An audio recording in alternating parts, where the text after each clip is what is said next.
Super Mario World 2 Yoshi's Island is not just the exciting sequel to the best-selling game for the Super Nintendo, it's one of the most advanced 16-bit games ever made. The original Super Mario World was the killer app that made the Super Nintendo a must-own console. It was the fourth mainline entry in the critically acclaimed Super Mario franchise, and the brothers' 16-bit debut. It revolutionized the 2D platforming genre, and with over 20 million sales worldwide, Super Mario World sold almost twice as many copies as the second best-selling game on the system, which was Super Mario All-Stars, an enhanced collection of the older Super Mario games. With sales like that, a sequel was inevitable, but long gone were the days when Nintendo would just slap together a simple paint-by-numbers sequel. To try to top the original Super Mario World, Nintendo did something nobody expected. In their new game, Mario would take a back seat so that a greener hero could lead. No, I'm not talking about Luigi. Luigi is barely in this game at all. The hero of Super Mario World 2 is Yoshi. Although Yoshi was designed for an earlier entry in the series, he first debuted in Super Mario World as a rideable mount. Since then, he had already starred in his own game, 1991's Yoshi. And while this falling block puzzler is a solid game, it may not have been the type of adventure Mario fans were hoping for. The producer of the new game was, of course, the legendary creator of Mario and Zelda, Shigeru Miyamoto. Miyamoto was the producer for all of the major Mario games up through Sunshine on the GameCube, but ever since completing Super Mario Bros. 3 on the NES, he'd been more of a big picture kind of guy. The director would be the same director from the original Super Mario World, Miyamoto's partner in crime, Takashi Tezuka. Tezuka had been highly involved in every major Mario game before this one, so this sequel was in good hands. Controlling Yoshi in this game is quite a bit different from controlling Mario in the previous one.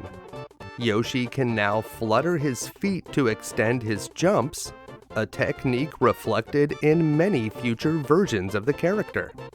He can also eat enemies and then either spit them out as projectiles or swallow them to make eggs.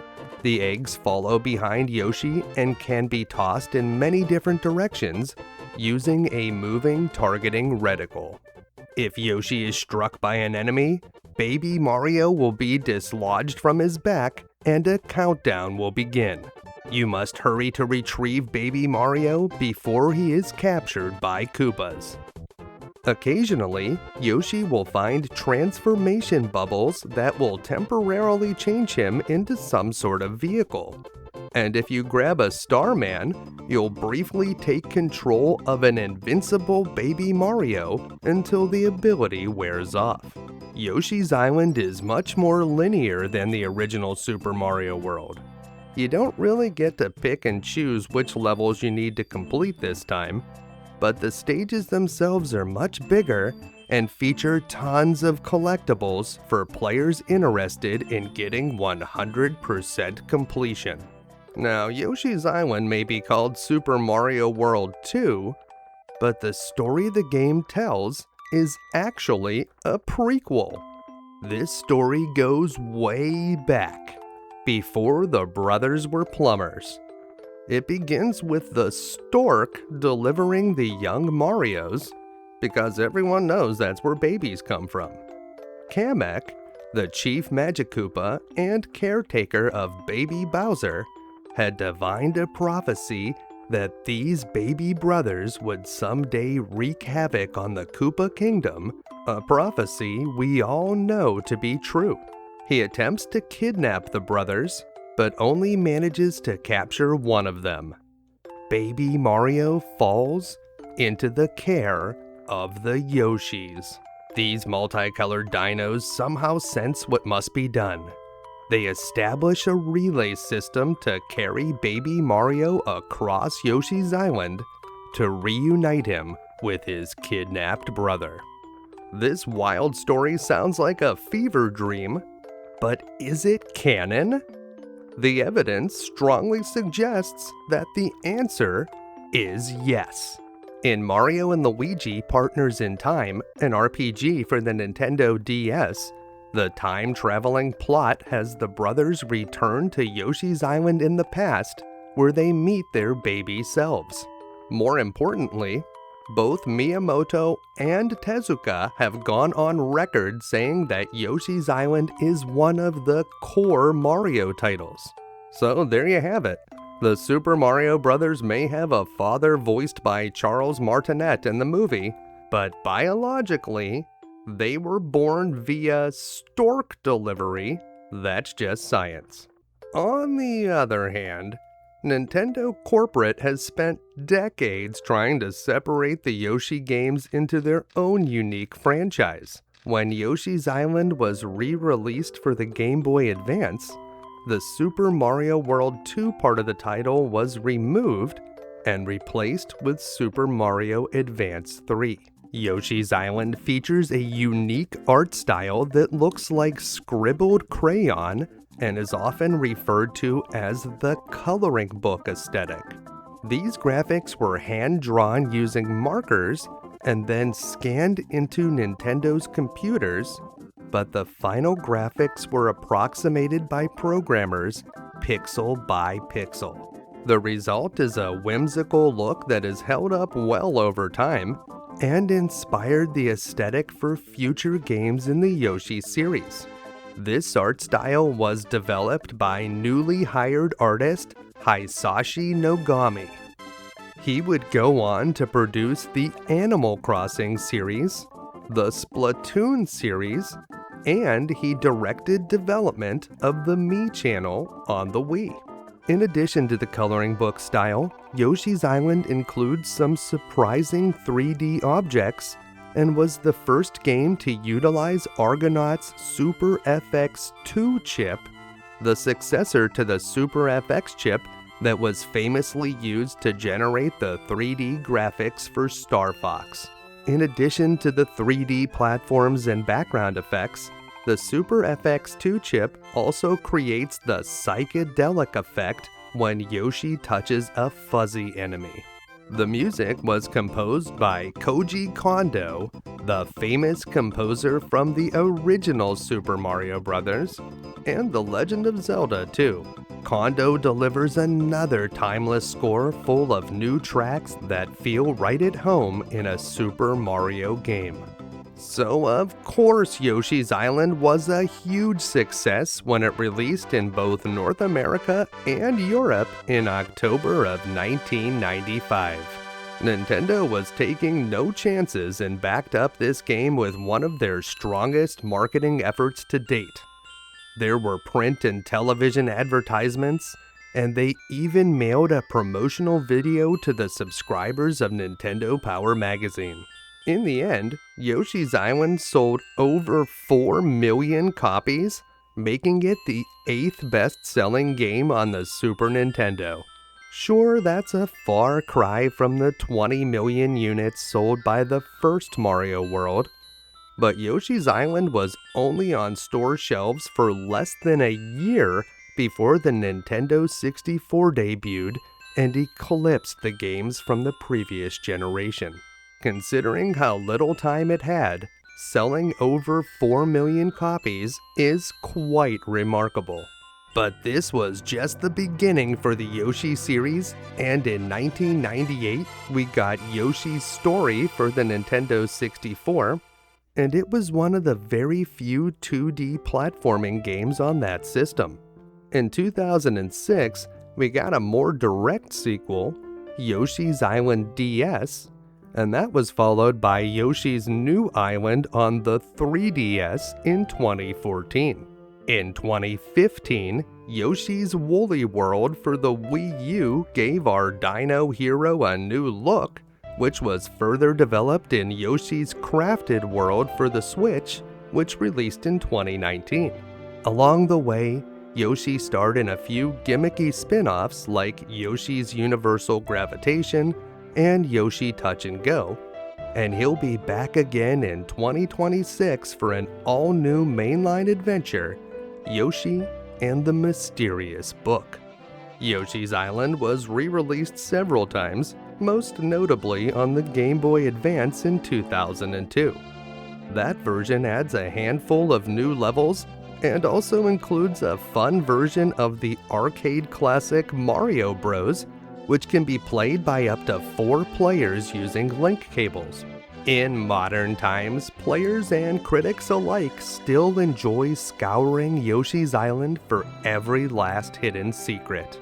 It has been included on many best of lists, ranking 14th on Complex's list of the best Super Nintendo games, and 22nd on the official Nintendo magazine's list. When IGN released their list of the top 100 Super Nintendo games of all time, they ranked Yoshi's Island at number 7.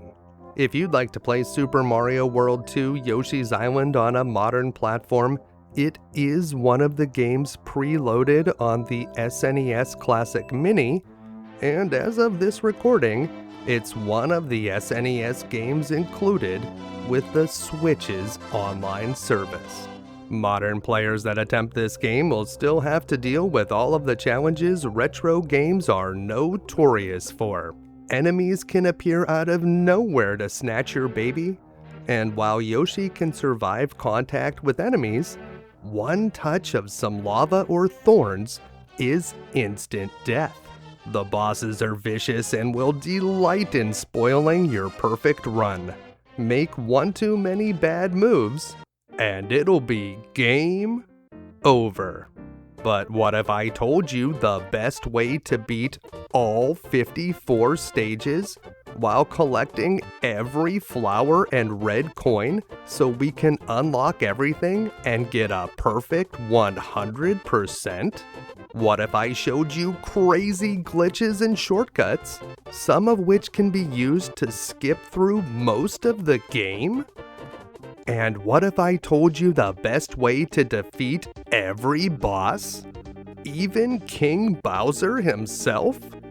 Well, on today's episode of You Can Beat Video Games, we'll learn all of that and more. If you're new to the channel, we're doing deep dives on retro video games and giving you the professional strategies that can be used by the casual gamer. Please make sure to subscribe and check out YouCanBeatVideoGames.com for episode lists, news, and official You Can Beat Video Games merchandise. And please join our Patreon for access to an exclusive Discord community and a chance to vote on future episodes. Let's get started.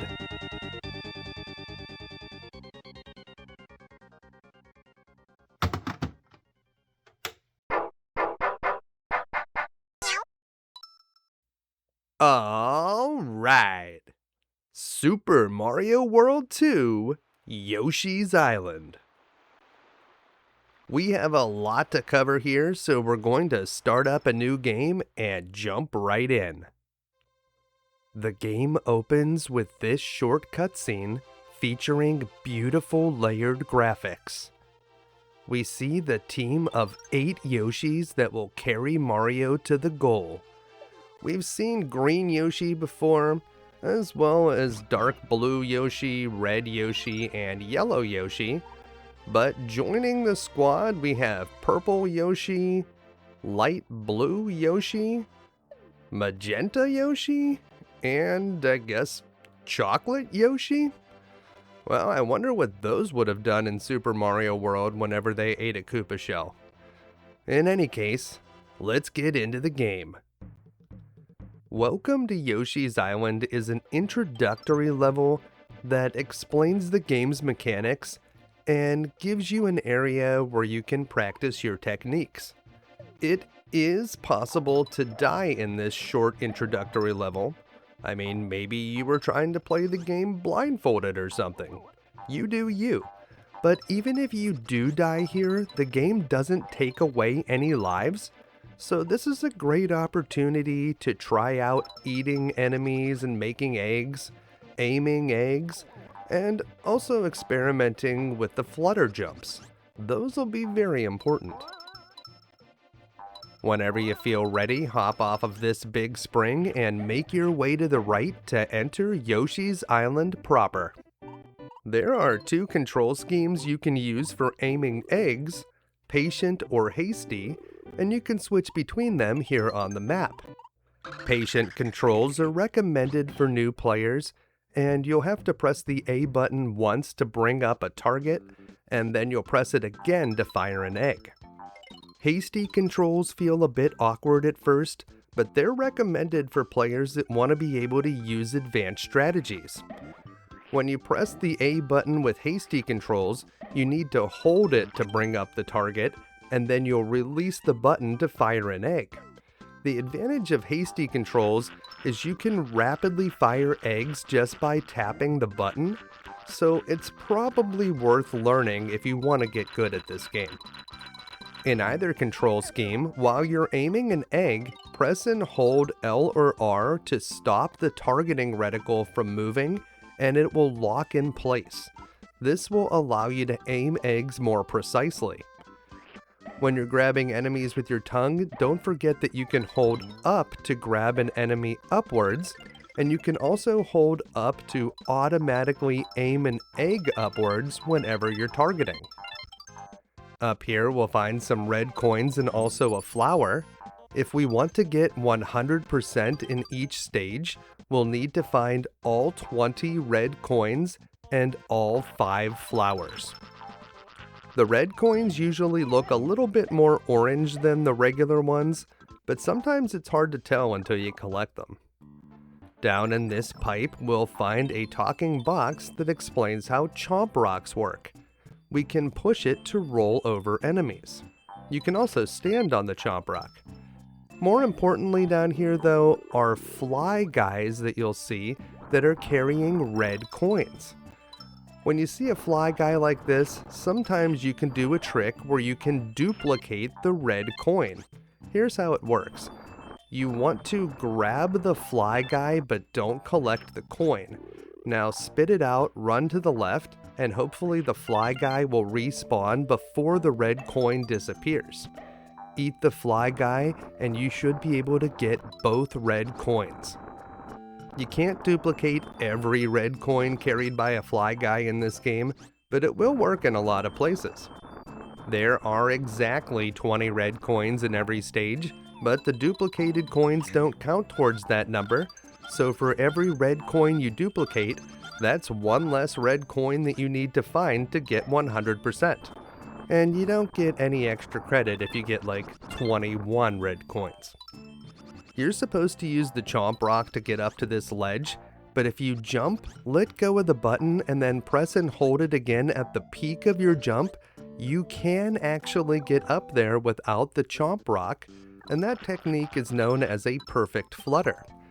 It's not easy to do, but with a little bit of practice you can get it, and it's a very useful trick that will come in handy later.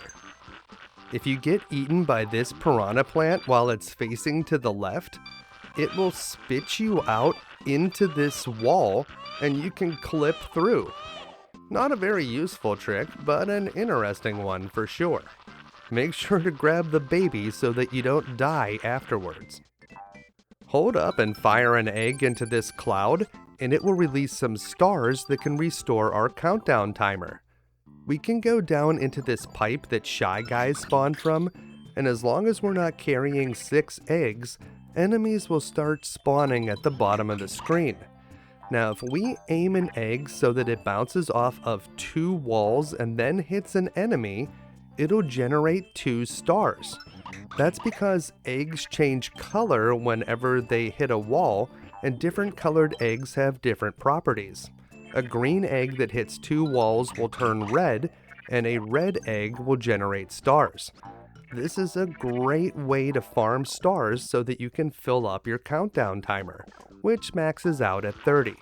It will need to be at the full 30 when we reach the end of the stage for us to get 100%. There's another hidden cloud with some stars over on that ledge, and we can stand here and just keep eating Shy Guys to replenish our egg supply. If we carry this flower enemy up to this ledge and then spit it out, we can jump on it, and whenever you jump on an enemy, you'll get an extra boost to your jump height. We can use that to get up to this higher ledge. And over here we'll find one of the 5 flowers that we need to get 100%. Now, that's the tricky way to get up to the top there. The normal way is to hit this cloud, which will spawn a beanstalk, and then you can just hop up on the leaves. That sound means we just collected our 20th red coin, but there was still a 21st red coin because we did that red coin duplication trick earlier. And now we're going to push this Chomp rock to the right and head towards the goal line. That question mark cloud will contain stars if you don't already have 30 in your countdown timer, but you don't want to get hit now.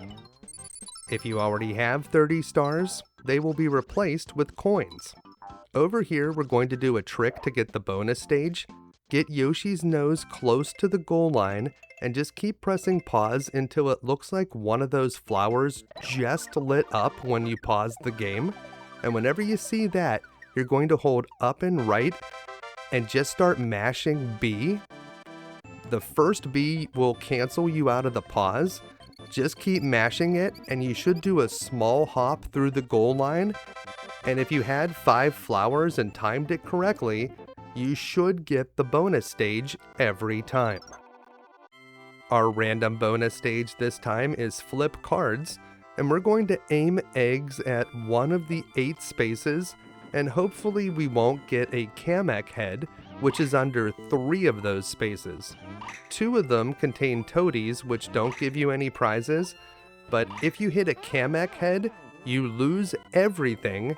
So if you find anything good, you need to exit before you hit the Kamek head, or you won't get to keep it. Well, let's head on to stage 1-2, Watch Out Below. In this stage, enormous chomps drop from the sky, destroying the ground below them. Now, these chomps won't actually damage Yoshi, but they can knock him down into the pit, which is instant death, so you just want to wait for them to fall and then proceed to the right. Make sure to hit that question mark cloud so you can get one of the 5 flowers that we need for 100%. Over here, if you take a hit from an enemy and lose the baby, if your countdown timer goes below 10, after you get baby Mario back, it will count back up to 10 on its own if you just wait around for a moment. So you want to let it fully restore before you hit any clouds that contain stars, or the middle ring, which will add 10 to your timer. This grayish rock can be destroyed with eggs, and a well-placed toss can hit all of those coins, 4 of which are red coins that we need. If you need more ammo, there are Shy Guys coming out of that pipe, and if you fire straight upwards, you can release the springboard, which will bring us up here. If you stand on this block, we still won't be able to get up to that higher area. Instead, we need to head back to the right. If we follow the coins over to the left, we just hit one of those middle rings, but there's another one over here, and collecting it will add 10 to our countdown timer, which will max us out at 30, and it'll also create a checkpoint that we can return to if we were to die. Up here, we're going to find our very first transformation bubble. This talking box tells us a little bit about it. Whenever we touch the bubble, Yoshi will transform into a helicopter, but only for a short amount of time. If we don't hit the big block with Yoshi's face on it before the transformation expires, will be sent back to where we found the bubble. Now, in this case, we'll be able to just collect the transformation bubble a second time, and we can do it again. And we can use it as many times as we need to get all of the items in this area. But not all of the transformation bubbles in this game work in this fashion. Sometimes it's a one and done kind of situation. As a helicopter, Yoshi is mostly defenseless, although it is possible to stomp enemies if you get on top of them at the right angle, but mostly you'll want to just try to avoid them. Make sure to get all of the items before hitting that box, because that will bring Baby Mario back to you, and it'll take us pretty far away from the transformation bubble if we were trying to use it again. You don't actually need the helicopter to complete this section though. You can actually jump from here and flutter twice. You'll need to let go of the button briefly and then hold it again to flutter the second time. And then you can just hurry across to the right, and that will also bring you where you need to go. Make sure to get those last 2 red coins above the pipe, and then we'll head down here into the final section. Whenever you see fly guys carrying items, you want to hit them quickly before they fly away, taking the item with them. That question mark would contain stars if you needed them. We'll eat that crazy daisy, watch out for another big chomp, and there's the goal line.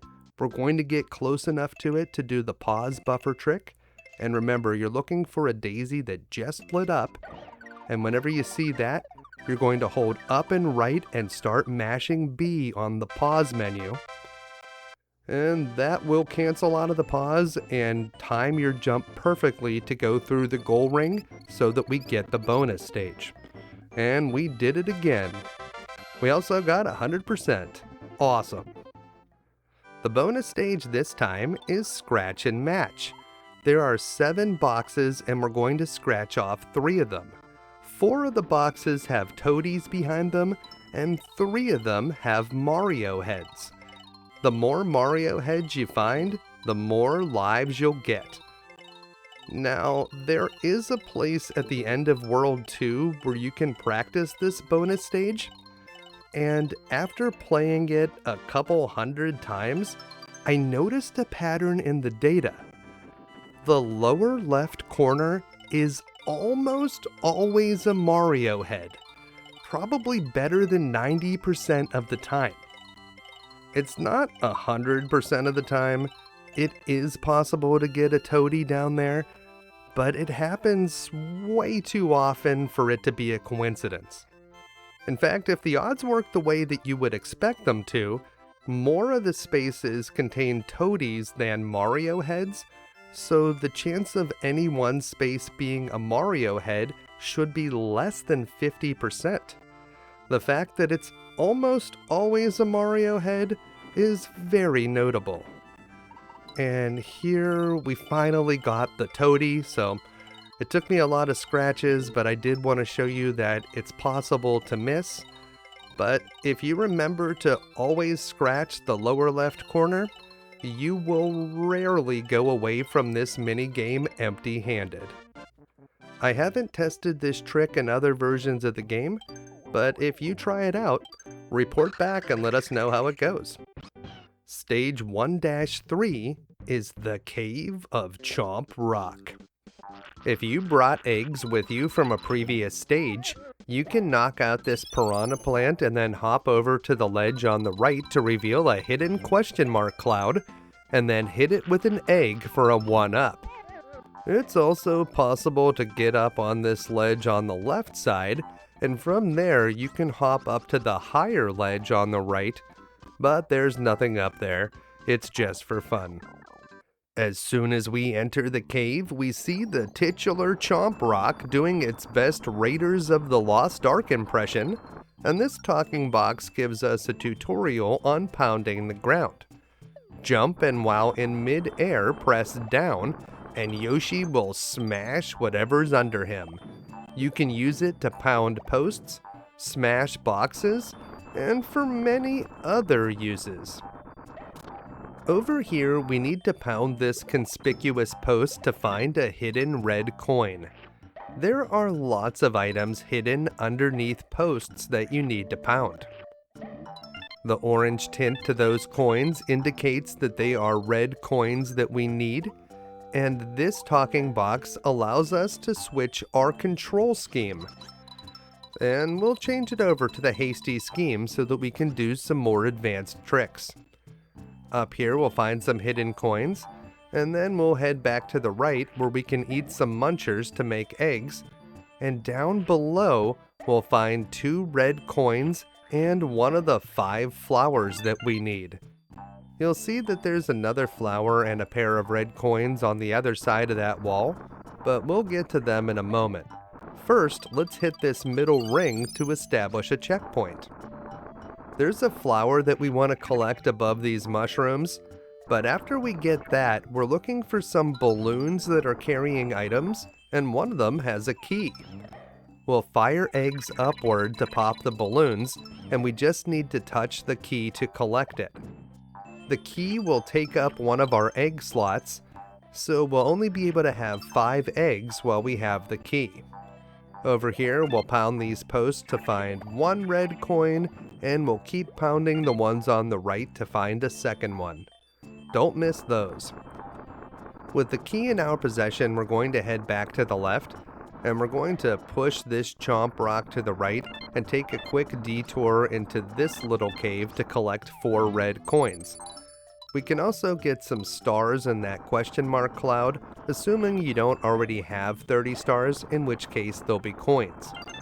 Over here, we'll grab the 2 red coins and the flower that we saw earlier, and here's the locked door that we needed the key for.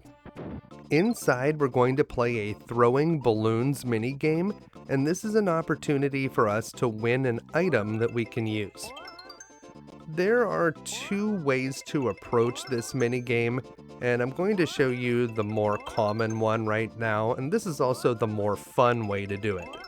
Anytime you get the balloon, you're just going to try to key in the commands that you see at the top of the screen, and you'll throw it back to the bandit, who will hopefully key in his commands so slowly that the balloon will pop while he has it. The basic idea of this strategy is to key in the commands so quickly that we're not holding the balloon for very long, thus increasing the chances for it to explode while it's held by our opponent.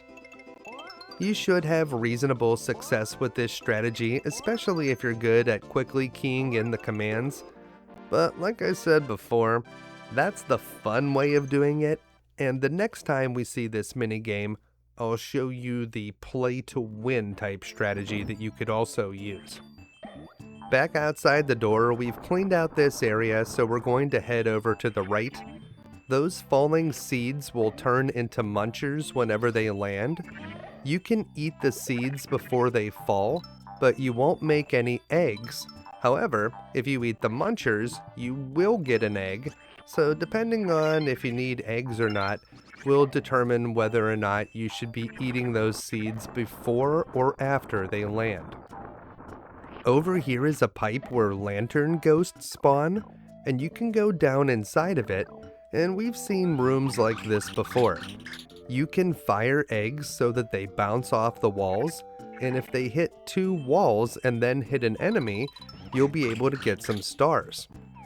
It does feel like the darkness factor in this room makes it a little bit more difficult, so you'll need to be pretty good at that technique if you want to get stars there.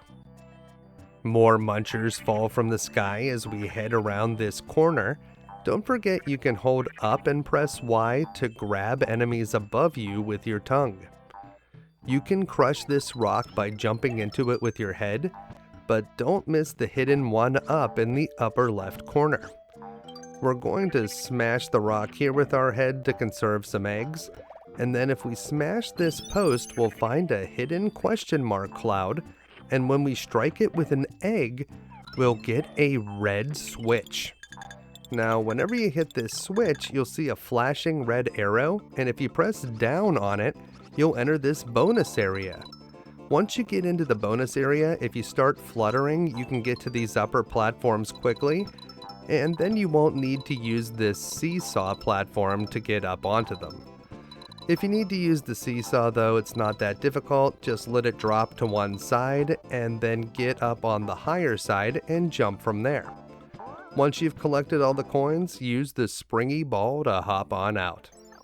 Outside of the bonus area, we'll continue to the right where we can push this Chomp rock over some enemies, and we can also stand on it to reach this upper area that contains several red coins and our last flower. Once we've collected those, we should have maxed out our score, and now we just need to head to the goal. We don't want to mess up our perfect score now, so we'll eat some Shy Guys to make some eggs, and then watch out for Piranha plants as you continue to the right. Strike them with an egg, and we'll also hit that fly guy to get a 1-up. And here is the goal line. We'll put Yoshi's nose next to the goal line and we'll keep pausing, and I think that was it. Remember, you're looking for a pause just as one of those flowers lights up, and then you're going to hold up and right and mash B to get the bonus stage. That's the timing that you need. Well, look at that. Another perfect 100 points. So we'll take our perfect score, and here we have the scratch and match bonus stage again. Remember, if you want to secure one extra life, start with the box in the lower left, but we're doing pretty good on extra lives, so let's take a look at what could be under some of the other boxes. These ones are a bit more random, and here we got 1 Mario head and 2 toadies. So we're just going to get 1 extra life this time. With the cave of Chomp Rock behind us, the next stage is Burt the Bashful's fort, and this is the first stage where we can use a warp shortcut. Now, if you've played this game before, you might be thinking, I didn't know there were warps in this game. Well, there are, just not officially. We're going to quickly head across to the right here so that we can get to the area where we're going to do the warp. In this game, whenever you transition from one section of a stage to another one, if the game for some reason doesn't know where to send you, the default option is to send you back to 1-1, the game's first stage.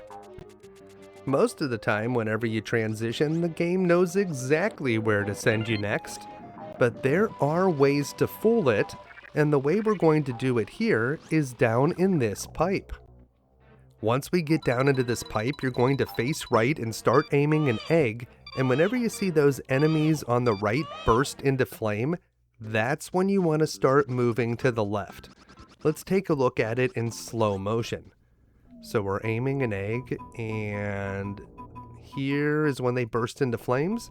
Now start moving to the left, bump an enemy, and if you timed it correctly, baby Mario will drift downwards, and we're going to quickly hop over onto this platform to the right, and we're going to jump up into the exit and start fluttering so that baby Mario has time to catch up to us.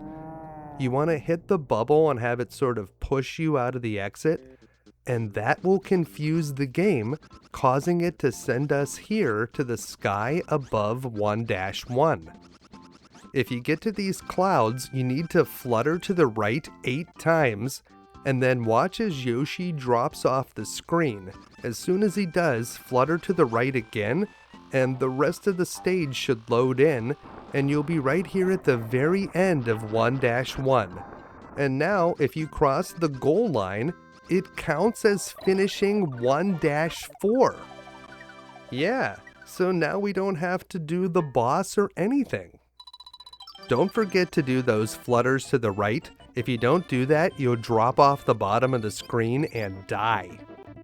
Can you imagine Kamek asking Burt the Bashful what happened there? And he's like, I don't know, boss. I set up a whole obstacle course just like we talked about with falling walls and lava and coins. Gotta have coins. And he hit one of my fire traps. And then he disappeared and was on the other side of the fort. What was I supposed to do? Well, in any case, let's take a look at the normal way to get through stage 1-4. If you hit these question mark cans directly underneath them, they will fall and you won't get anything out of them. So you want to hit them slightly off center so that they'll spin around and dump out some coins. You can also bump your head on those yellow blocks to make yellow eggs, which can be sent into enemies to get more coins. But most importantly in this area, you want to watch out for those falling walls. Don't walk too fast here so that when you see one start falling, you can take a step back to the left to avoid it. Just over here, there's a cracked block that we can break with an egg, and if we hop up over and to the left, there's a ton of hidden coins we can collect. We can run all the way back to the beginning, but you don't want to drop down. You'll have to repeat that whole section, so once you get the last coin, head back to the right. There's actually coins lining the entire top of this area, and you can use it as a shortcut to get to the end. But for now, let's head down here where we'll see 2 Burts, but no Ernies. You can hit those guys with your eggs and they'll explode into stars, or you can jump on top of them and use your stomping attack.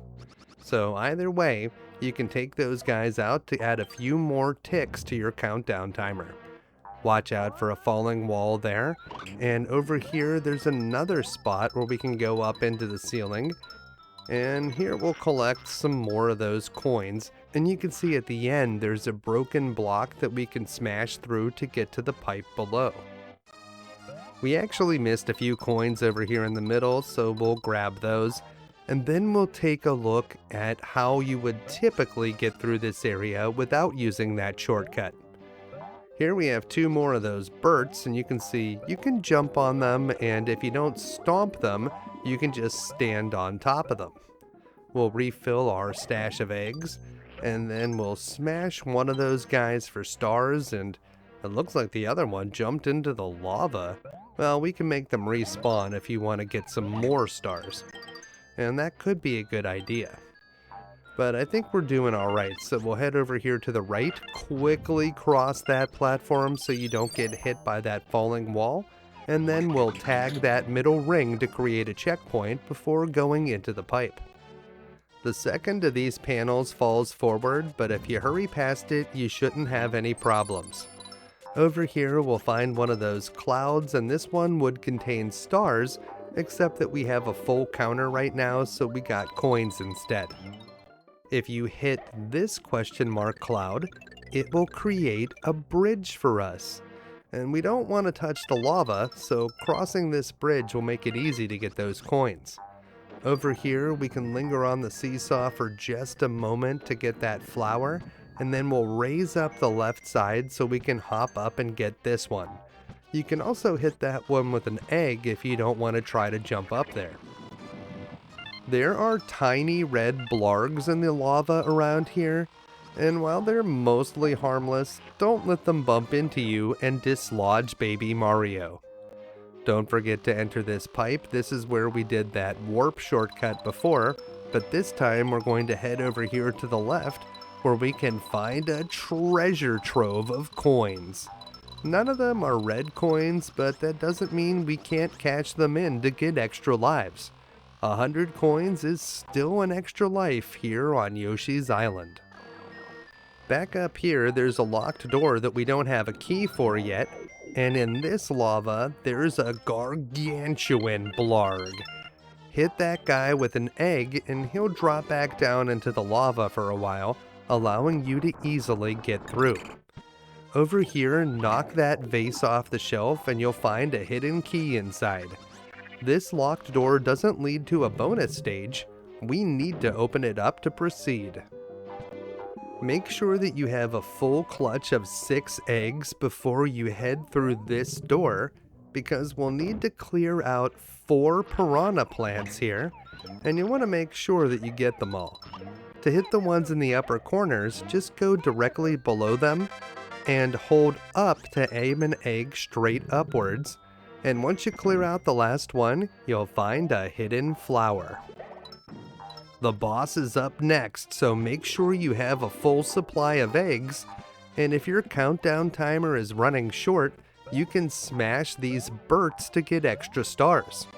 You'll also get 10 stars for hitting that middle ring, and you can get 5 more from striking that question mark cloud. And here is the red boss door. Whenever we get inside, we'll see a Burt, but then Kamek appears. Kamek has the Rita Repulsa ability to make a monster grow, and whenever he hits that Burt with his magic, he enlarges to massive proportions. The trick to defeating Burt the Bashful is standing in this divot on the left side and firing an egg at him whenever he jumps. Now hopefully you brought the full 6 eggs with you, but if you run out of eggs, you'll need to venture out into the center of the room where that flower will give you a reload. Do not fire your eggs too quickly. The boss gets a brief moment of invincibility after each hit, so wait for him to stop flashing. And eventually, his pants will drop to his shoes, he'll turn bright red, and deflate like a balloon. And that's it. We've defeated Burt the Bashful and completed our first boss battle. And we did it with a perfect score. You only want to throw eggs at that boss when he's jumping. He can land on you in that left divot if you're not careful. Next up is Hop Hop Donut Lifts. And you know, back in the 90s, Chomper from the Land Before Time sequel and Barney had a stranglehold on the purple dinosaur market, and people just forget about poor purple Yoshi, the hero that helped reunite a pair of brothers that were separated at birth. It's a tragedy. This is our first auto-scrolling stage, and if you're not concerned about getting 100%, you should take the high road here and just keep hopping so that the donut lifts don't fall. Now, if you're trying to collect all of the red coins and the flowers to get a perfect 100%, which is critical if you want to unlock all of the game's levels, so there's a reason for doing this, you will have to do some dangerous maneuvers on some rotating platforms. Over here, we can lock this platform in place, and if we can hop up onto it and then just duck down, the scroll of the screen will push us into the wall. Now make sure you flutter whenever you get out of the left side, or you will fall to your death, but that's a fun little trick you can do. Over here, the auto scroll changes direction and starts moving upwards. We'll see one of those crazy daisy enemies, and we want to get up onto these moving platforms and just try to stay as high up on the screen as possible so you don't get scrolled off the bottom. That would be instant death. We'll hop through a middle ring here to get some stars and establish a checkpoint. And we want to get all of these coins as well as the flower over here on the right side, so we'll use that green platform to facilitate those moves. There's a red coin in the middle of that cluster over on the right side, and if you're fast enough, you can grab this fly guy that's carrying a question mark cloud filled with stars. Over here on the left, you'll see another cluster with a red coin, and now we've maxed out our stars at 30. Here's another fly guy, you want to grab him quickly before he can get away, and we'll be able to get the red coin that he's holding onto. Don't stand on these donut lifts for too long, just keep hopping and make sure you get that flower. Now you could let the platforms fall there and get the coins that way, or you could just fire off an egg to the left, which is much safer. Up here we found the goal line, but don't cross it just yet, because behind it there's a hidden cloud that will contain stars or coins if you already have the maximum. And we're going to position Yoshi in front of the goal, buffer the pausing. So we're just pausing, still haven't gotten it. This looks like a good one. And we'll just hold up and right and mash B.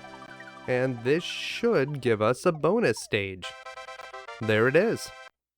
Let's take a look at our final score.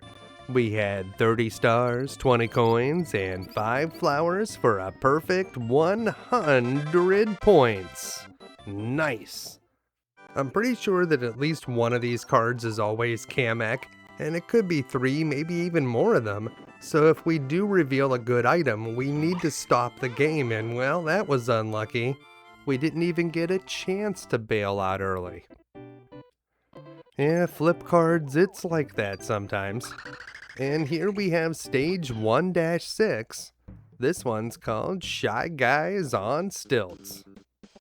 The Shy Guys here are in fact on stilts, and that makes it harder to hit them with your tongue or hit them from the front with eggs, although it is possible if you get the right angle. The best plan is probably just to jump on them, which will bring them down to size, and then they can be eaten like any other Shy Guy.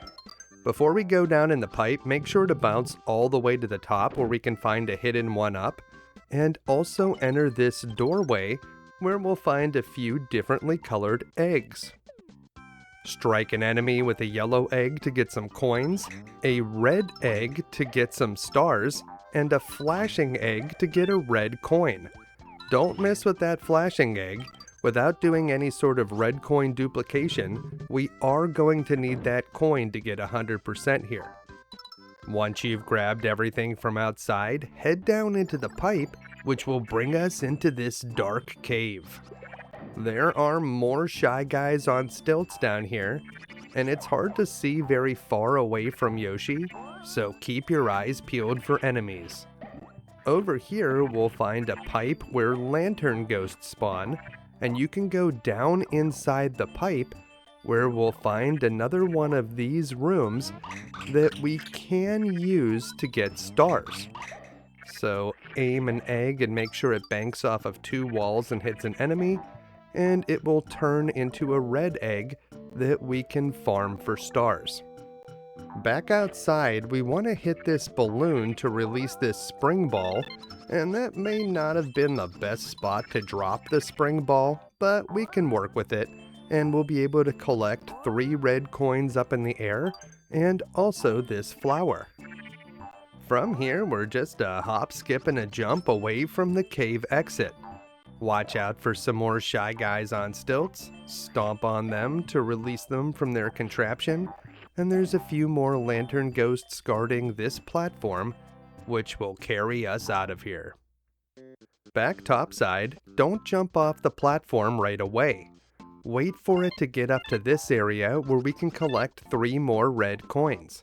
If you miss any, you can hop back down here to release another platform, and if you want to go back into the cave, you can go under the platform to get back down there.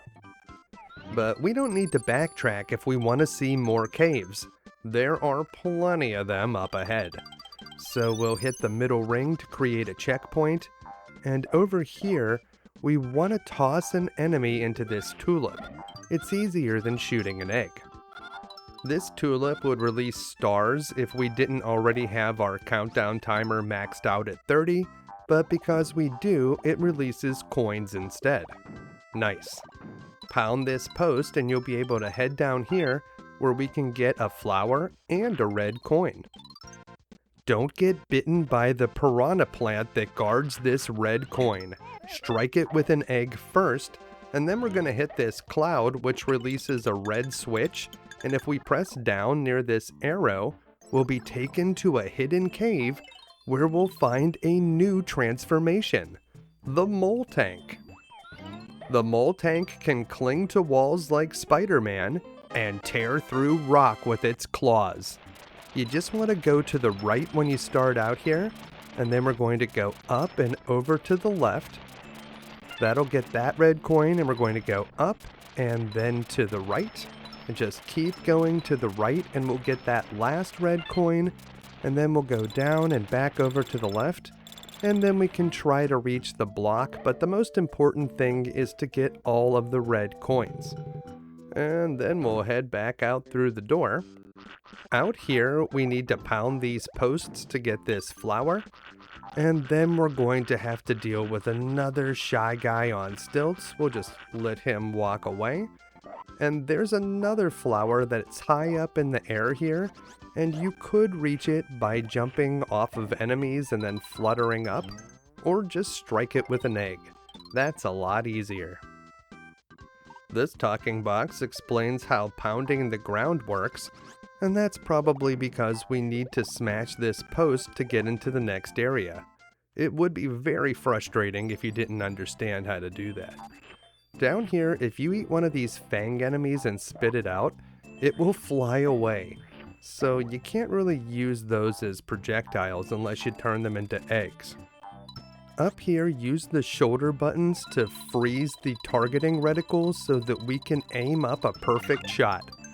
If you have the right angle, you'll be able to get all of those red coins and the flower. If you need to take a few extra shots, well, there's some lantern ghosts that spawn from the pipe nearby. Are those the ghosts of deceased shy guys? They might be. There's a beanstalk here that leads to a few more red coins, so make sure you get the two in the middle.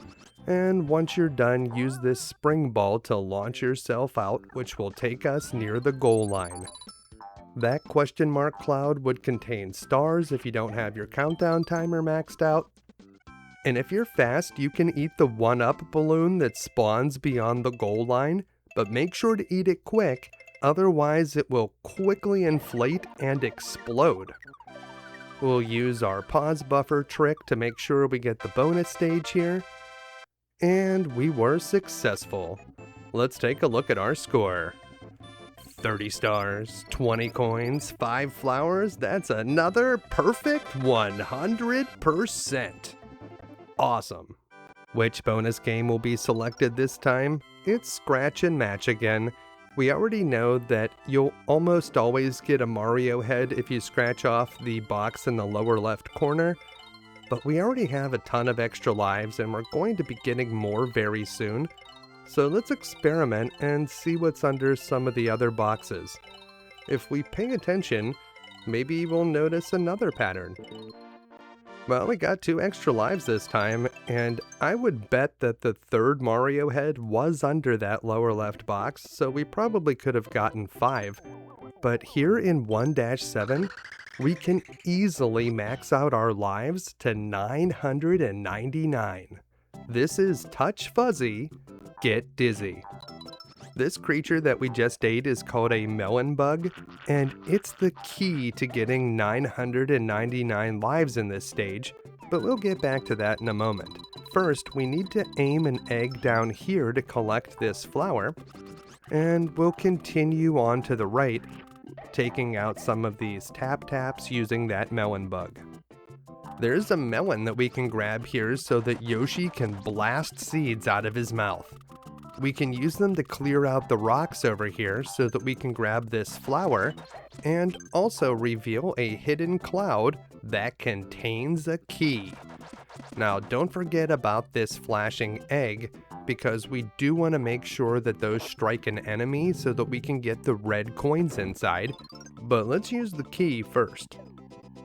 Well, it's Yoshi and the Bandit in a mad dash to see who can get more coins.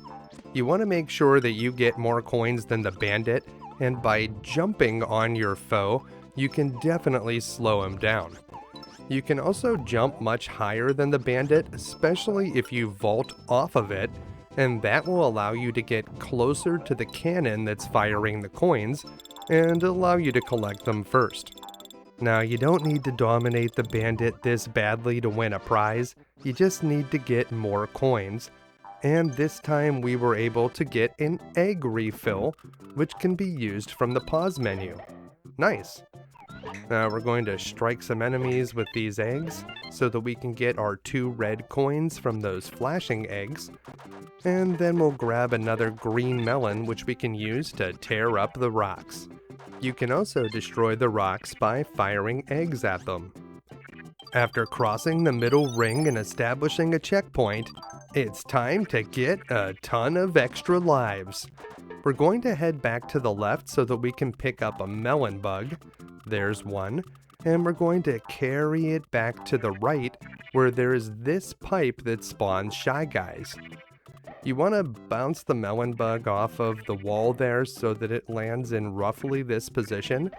And now we just want to wait right here. As the Shy Guys pop out of the pipe, they'll try to jump towards Yoshi, and they'll be cleared by the melon bug. Now, after we do this for a long enough time, you'll see that we start getting 1-ups for every Shy Guy that hits the bug. You can just walk away at this point, and eventually you'll have 999 lives. It's worth noting that the game does not save how many lives you have, so if you reset and reload, you won't have all the lives that you collected. This is also another one of those enemy pipes that you can go down inside, so if you're interested in doing that, maybe to get some extra stars, you can. And once you're satisfied with the number of lives you have, we'll head over here where we can touch a fuzzy and get dizzy. Touching one of these enemies definitely makes the game more difficult to navigate, but it's also a lot of fun, so we kinda had to. Is this how Yoshis unwind in their free time? Do they get home from relaying the baby across Yoshi's Island and they're like, you know what? I think we're getting fuzzy tonight. I mean, maybe. Over here, we're going to grab a few more coins. We'll make sure to use an egg to collect that flower. And then we'll proceed to the right, where the effect will abruptly end. Right about there. Don't miss that fly guy carrying a 1-up, and right here we can get some extra stars if we need them, otherwise it'll be coins. In this area, you'll find a red and yellow trampoline that you can smash with your stomping attack. It sort of looks like a hot dog. In any case, drop down below here where we can get a few more of those red coins.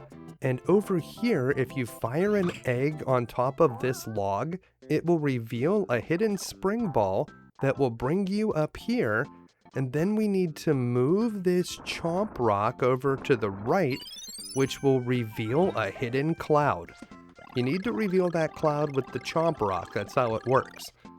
It'll spawn a beanstalk, and then we can climb up here to the top, where we'll be able to collect several red coins, and a bunch of normal ones too. This cloud will contain some stars if your counter isn't maxed out, and don't worry about those strange dragonflies that only move back and forth. But do worry about the Shy Guys that are hiding in the flowers. Those guys can definitely hit you. Down here we can restock our eggs, and then we'll go back down into the pipe, which will lead us down here near the goal line. We'll grab that last red coin, and then we'll use our pause buffering trick and watch for a flower that just lit up. That seems like a good one. And then we'll hold up and right and mash the B button to make sure we get the bonus game. And what bonus challenge will it be this time? Well, first we'll tabulate our scores. 30 stars, 20 coins, and 5 flowers for another perfect 100%. Remember, you need a perfect score on every level to unlock the extras at the end of each world. And here we have Scratch and Match again. We already have 40 lives, we could have a lot more. But let's just try these boxes again and see what happens. So here's Mario in the upper left. We're seeing Mario a lot in the upper left, and the middle seems like it's a Toadie, at least the last few times. But we'll need to see a lot more scratch and matches before we can make any conclusions. Before we go on, let's go back into 1-7, because now that we've completed this stage, there's a very easy glitch that we can perform, and it's a fun one. So we'll use these melon bugs and just toss them at the enemies here as we quickly work our way to the area where the fuzzies spawn. What we're going to do is we're going to touch a fuzzy and then pause the game and press select to exit.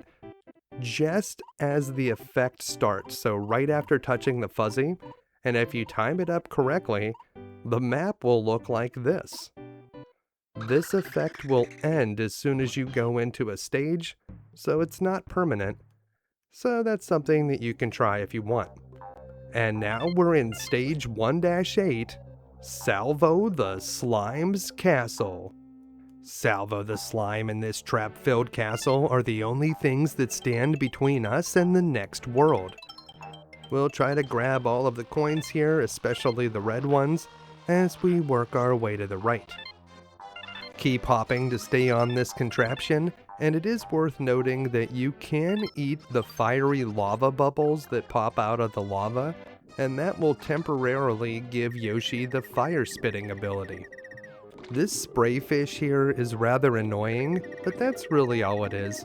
We want to jump onto this platform and ride it up to the top where we'll find a flower, and we can also head back over here to the left where we can get another one.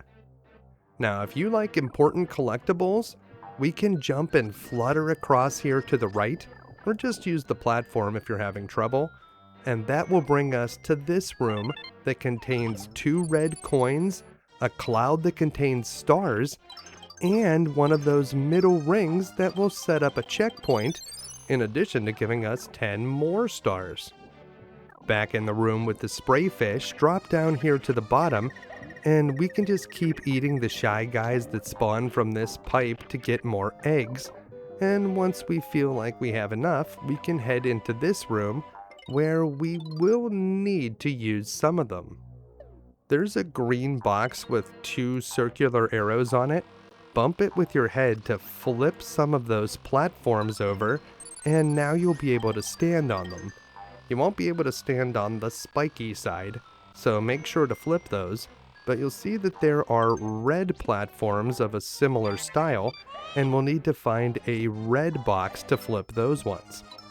Over here in the far right, you'll find a bandit and a flower, so don't let the bandit steal your baby, and make sure to pick up that flower if you're trying to get 100%. Up here is the switch we were looking for. Carefully aim and hit it with an egg and it will flip those platforms over, and then we're going to drop down here where we'll hop onto this platform that has 3 red coins on it, but even more importantly, we can get up to this area where we can push that vase off the ledge, and inside we'll find a very important key. The 5th and final flower of this stage is in the upper right corner, and down here we can restock our egg supply, but be careful not to drop through those pinball flippers. We'll hop across here where we'll get even more red coins, and then we'll use our key to open up the door. At this point you should have both 20 red coins and 5 flowers. If you don't, you missed something already. Over here we can ride this platform, and in this upper left corner we'll find a hidden 1-up, and you can actually eat this platform to move it and just spit it out where you want it. Now you want to let it spin around a little bit so that it has the proper angle, and we'll collect this middle ring to establish a checkpoint. But there's more hidden stuff to find here, because above the boss door is another one of those hidden clouds, and when we strike it with an egg, there's a switch inside. Hit the switch and then drop down to the platform below. There's a flashing red arrow, and when you press down near it, you'll enter this room, and according to this box, we want to fire an egg into the upper right corner. So just go to the right, hold up, and fire an egg, and we will get a 1-up for our troubles. Well, all that's left to do now is take on the boss, Salvo the Slime. We'll head through the big red doors, and inside, once we go far enough to the right, the room will be sealed, and Kamek will appear. Kamek is a powerful wizard, but he seems to only ever cast one particular spell, the one that makes his monster grow. And he's going to do it on Salvo the Slime here, enlarging the monster to enormous proportions. But Salvo is actually kind of harmless.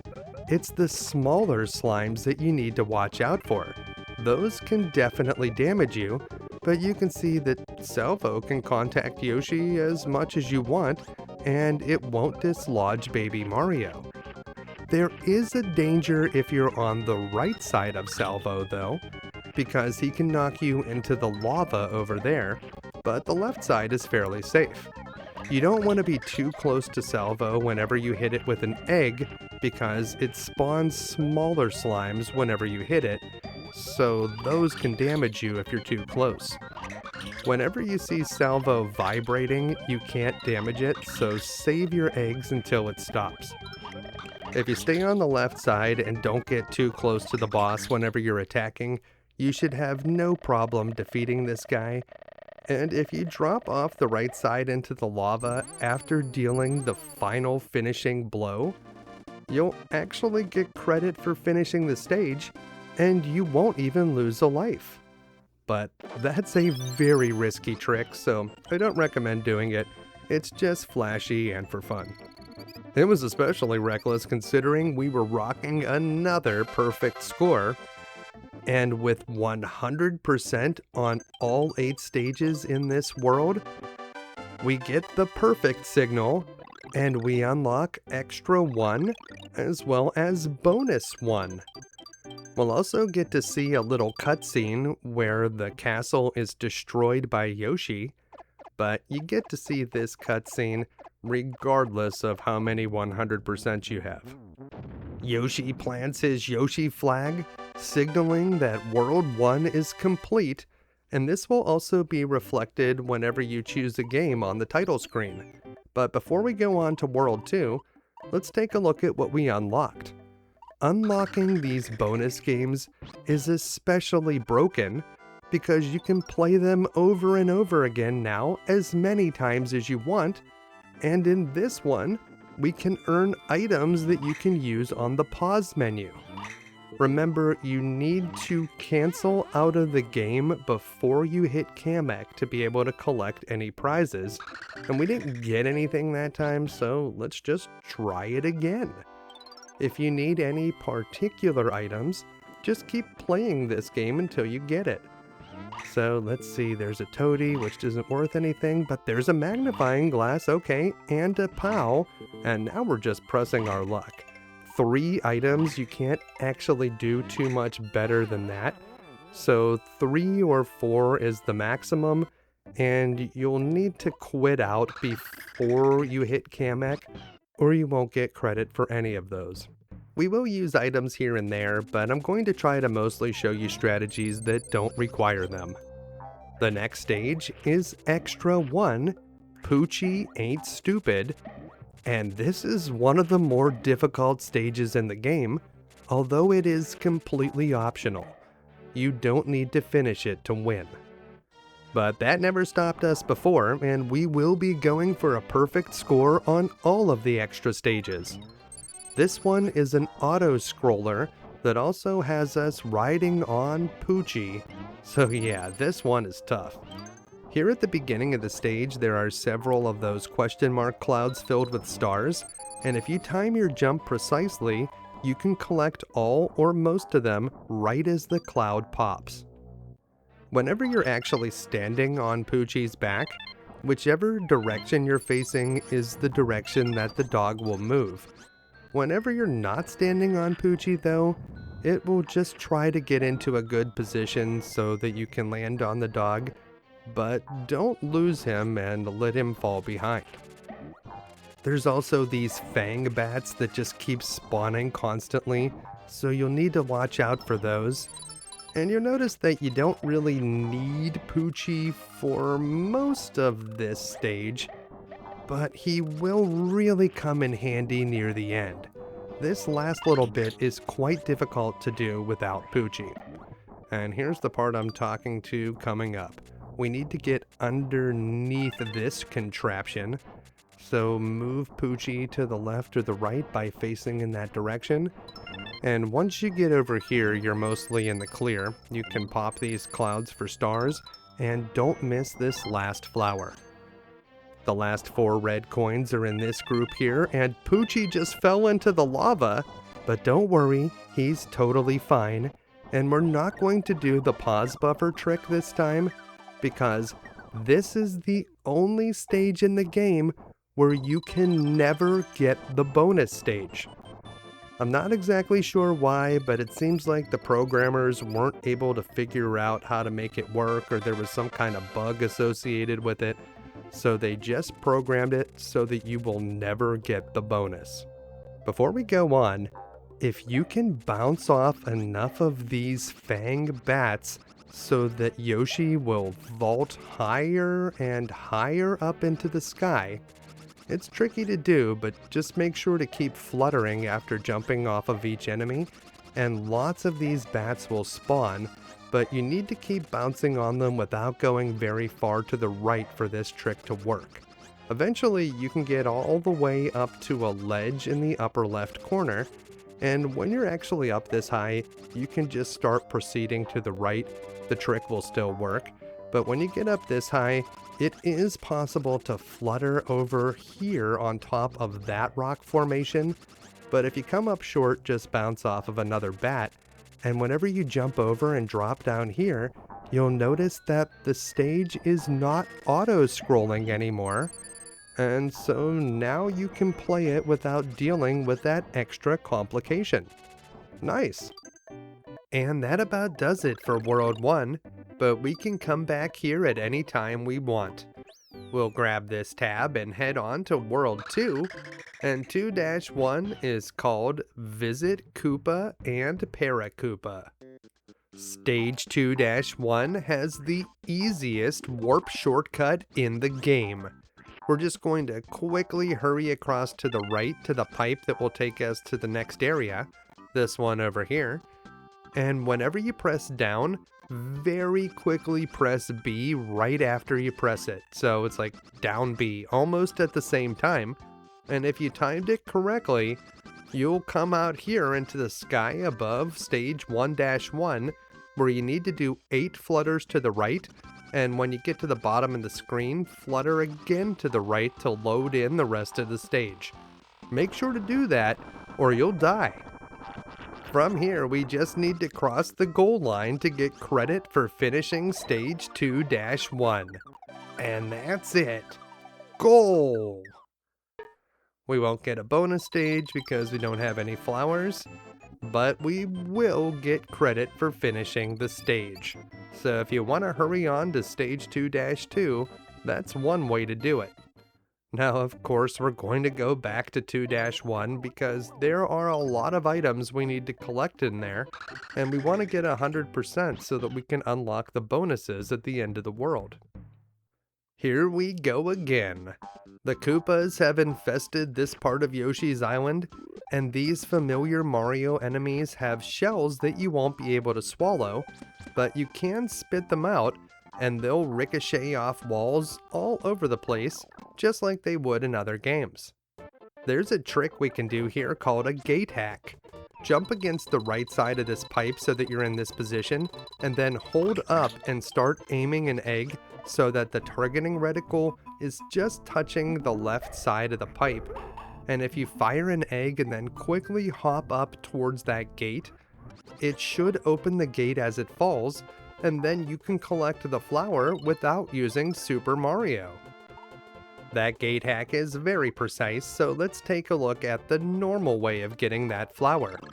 You'll collect this star, which will turn you into Super Baby Mario, and you want to make sure that you're holding Y to run. Now, when you get into this area, there are a ton of coins to collect, and as long as you stay super, you can just keep collecting the stars here. They'll continuously respawn if you jump off of the area where they were. So we'll collect some coins, we'll drop down to the bottom, and there's the star again, and we can just keep doing this until we have them all. None of them are red coins, so we don't need them for anything, but we like collecting all of the coins when possible. Now we'll run up the wall here, make sure to get that star, and then we'll hurry across to the left. Those platforms are only there if you're Mario. And we'll collect the flower at the end if we hadn't collected it already. As we head to the right here, some of these large gray blocks that are hovering in the air are solid, but many of them will start falling whenever you step on them, so you want to watch out for that. You definitely don't want to fall off the bottom of the screen. That is instant death. So collect all of the red coins, but stay airborne, and down here, it's Poochy. Now I heard that Poochy ain't stupid, but maybe the jury's still out. In any case, he's very useful here, and we'll ride him to the right through an army of tap-taps and over some deadly spikes. After doing a jump here, we'll be able to reach this box and 4 red coins. If you stomp on the box, there's a key inside. Now we'll ride Poochy back to the left, or at least to the top of that platform. From there we can just flutter across, and we'll take this pipe to the next area. Make sure to collect this middle ring to establish a checkpoint, because this next area is quite dangerous. It's like we're inside of a Tetris game, and if you get crushed by those falling blocks, that's instant death. While the coins are tempting down here, none of them are the red coins that we need to get 100%, so don't take any unnecessary risks trying to collect them. So we'll wait over here for these blocks to fill in, and we can collect these last few coins if we're quick, but we want to stay over on the right when possible. We do want to get that flower, and hurry back to the right before those blocks fall. Once you get on top of them though, head back here to the left and we'll find a hidden question mark cloud that contains some stars, or coins if you already had a maxed out timer. Stomp the ground to knock the balls off of that Ego Dill, and you can hop from Fly Guy to Fly Guy here to make them drop their red coins, and then we can collect all 4 down at the bottom. Fire an egg straight upwards here and we'll find a hidden question mark block, and this will lead us to another bonus area. Make sure to clear out that Ego Dill and then press down on top of that question mark, and in here is another one of those yellow ceilings we can get stuck in.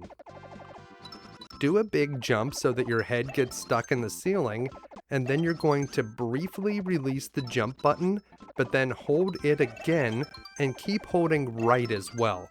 As soon as you fall out, you'll flutter to the right, and once you get your head stuck in the ceiling again, make sure to briefly release the jump button, but immediately start holding it again. So once your head gets into the ceiling, let go, and then press and hold it again, and if you keep doing that, you should make it the whole way across. There's a lot of 1-ups down there. After leaving that bonus area, if you head back to the area with the falling blocks, you'll see this strange glitch. It's like they're all falling at the same time. Now, you may not want to be there whenever they land. It may send you into the wall, which could soft lock the game. And if you haven't already completed this level, you'll need to reset. So we're just going to head back here to the right. Once we hop over that Ego Dill, we're going to see some items suspended by balloons. The bombs and the Shy Guys, of course, are not the things that we were hoping for, but this crate contains a bunch of stars, or coins if your counter is maxed out. Make sure that the crate doesn't fall over the edge, so you want to wait for it to be over a solid part of the land before you pop the balloons that are holding it. If you're quick, you can grab a 1-up before that Fly Guy disappears into the sky. And if we head over here, we can grab a flower before some blocks fall on top of it. Don't let those blocks crush you. That, of course, is instant death. If you do a big jump from this falling block, we can get another flower over on the right side. But even if you can't use the blocks, if you just start over here on the left at the top of this area and do a couple big flutters, you can make it. There's a hidden question mark block up here that would contain stars or coins if you have a maxed out counter, and of course these blocks will fall whenever you touch them, So collect the red coins, but get out of there fast. You may have been wondering where we were going to use this key, and the locked bonus stage is over here at the very end.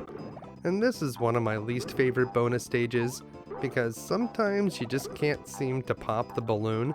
You need to be precisely in the middle of it when you do your stomp, and if you're unlucky, the bandit may find the prize right away.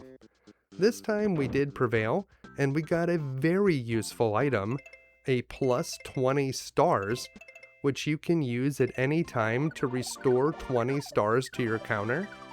And if you wait long enough, your counter will automatically go up to 10, so you can use this to get up to the full 30 at the end of any stage.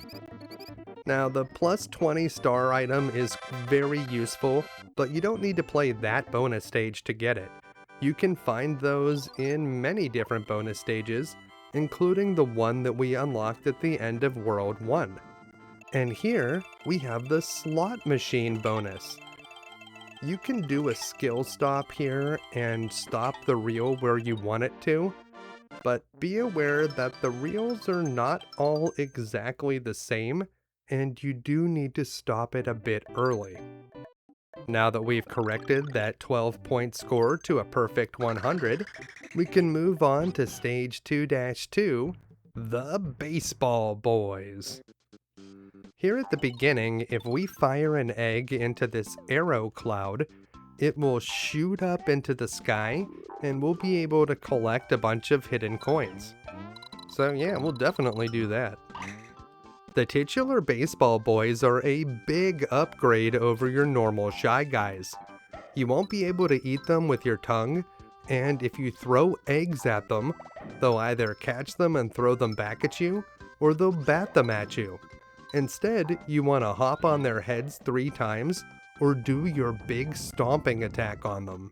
That'll work. Striking a question mark cloud will open up this area, and that enemy that looks like a cactus piranha plant hybrid is called a blowhard, and we won't be able to easily kill that guy. If you hit it with an egg, it just becomes stunned, and while it's stunned, it won't fire at you, and you'll also be able to stand on it without taking damage. You can remove these blowhards by using something like a freeze melon, but be aware that they will respawn if you leave the area where they were and then re-enter the screen. A beanstalk inside of a question mark cloud will lead us up to this area that features more blowhards. Quickly strike them with eggs to stun them, and then continue your vertical ascent. There's another blowhard hanging from the ceiling here, but we're ready for it. Fire an egg upwards to stun it, and once you get up here, make sure to grab these red coins quickly before those fly guys fly away. Down here, this box tells us about Super Mario, and we've seen him before. Head down these stairs, collecting the coins as you go, and when you drop down to this area, if we fire an egg into that cloud, it will release the star, and it's Super Mario time! Don't forget to hold Y to run, and pick up the stars as you continue around the wall. Over here you'll jump over to the right, and we need to get over the spikes in this area so that we can reach the middle ring. And there it is. Now we can get a little bit farther with Super Mario, and we took out that next baseball boy so that now we can easily open up that question mark cloud, which contains a flower. We'll restock our eggs, but we can't rely on them against the baseball boys. Some of these guys have their own supply of eggs. Fire one at this baseball boy, then wait down in this corner. He'll throw the egg back at you, allowing us to get the 1-up. Thanks! This stage is big, and over here we can eat this blue melon, which we can use to freeze enemies, and then when Yoshi touches them, they'll shatter. Yikes! Well, we'll head over this way where we can jump up onto this ledge, and inside of this hidden area, we'll find another middle ring. So that'll create a checkpoint, and then up here we can launch an egg at this question mark cloud to get some stars or some coins if we already have enough, and don't miss the red coin hidden behind that wall. After grabbing a full clutch of eggs, we'll hop off of this big spring ball, and you'll see that over here there's nothing inside of this wall, but inside of this one underneath the arrow sign is one of the flowers that we need, so don't miss that. From over there we can hop across, and in this area we'll see some little Mousers, and these bandit type rats will steal our eggs. So that's annoying. If we head up here, we can clear out a piranha plant and we'll find a red coin hidden behind it. And here we can prepare a shot for a blowhard so that we can stun it as we cross this area. We're just working our way to the bottom here, but there's a lot of hidden items in this stage. So down here in the lower left corner, we'll find another flower. That one was guarded by a piranha plant. And then we'll head over here, which will bring us to another large area. And at the beginning, we'll find a mole tank transformation inside of this question mark cloud. The tank will allow us to tear up the wall over here on the right, and if we're quick, we'll be able to get 3 red coins here. So start out across the top, and then work your way to the right, picking up the coins as you go. You don't want to miss the red coins, and there's one at the very end. If you don't make it to the Yoshi block at the end, that's okay. You can always just go across the top. And if we head over here, we can hop on top of that baseball boy 3 times to defeat him, and there was a red coin hidden behind. If you want to get everything, you'll need to explore this entire area, and there is a crate over here in the upper left corner that would contain some stars, or as usual, some coins. Watch out for the little Mousers and also the skull rats, which are more aggressive and will try to hit you to dislodge baby Mario. Over here on the far left, we'll find some more of those stars or coins inside of a hidden question mark block. So we'll reveal it and then strike it with an egg. And if we drop down below and head across to the right, we can push this tap out of the way. And then we want to fire this egg straight upward into the ceiling while jumping, and that will reveal some more stars or coins. Over here, we'll eat that skull rat to get it out of the way, and there's a hidden 1-up on the far right side. We need to get to the bottom of this area, but there's still more stuff over here on the left side, including a red coin, so we don't want to miss that. It's behind this blue melon. So we'll shove this tap out of the way with our tongue, we'll grab the red coin and the other 2 coins, and we'll pick up this blue melon, which we can use to freeze another tap down here, and we'll open up that question mark cloud, which contains some stars or coins. If you're short on stars in this area, you're just not looking hard enough.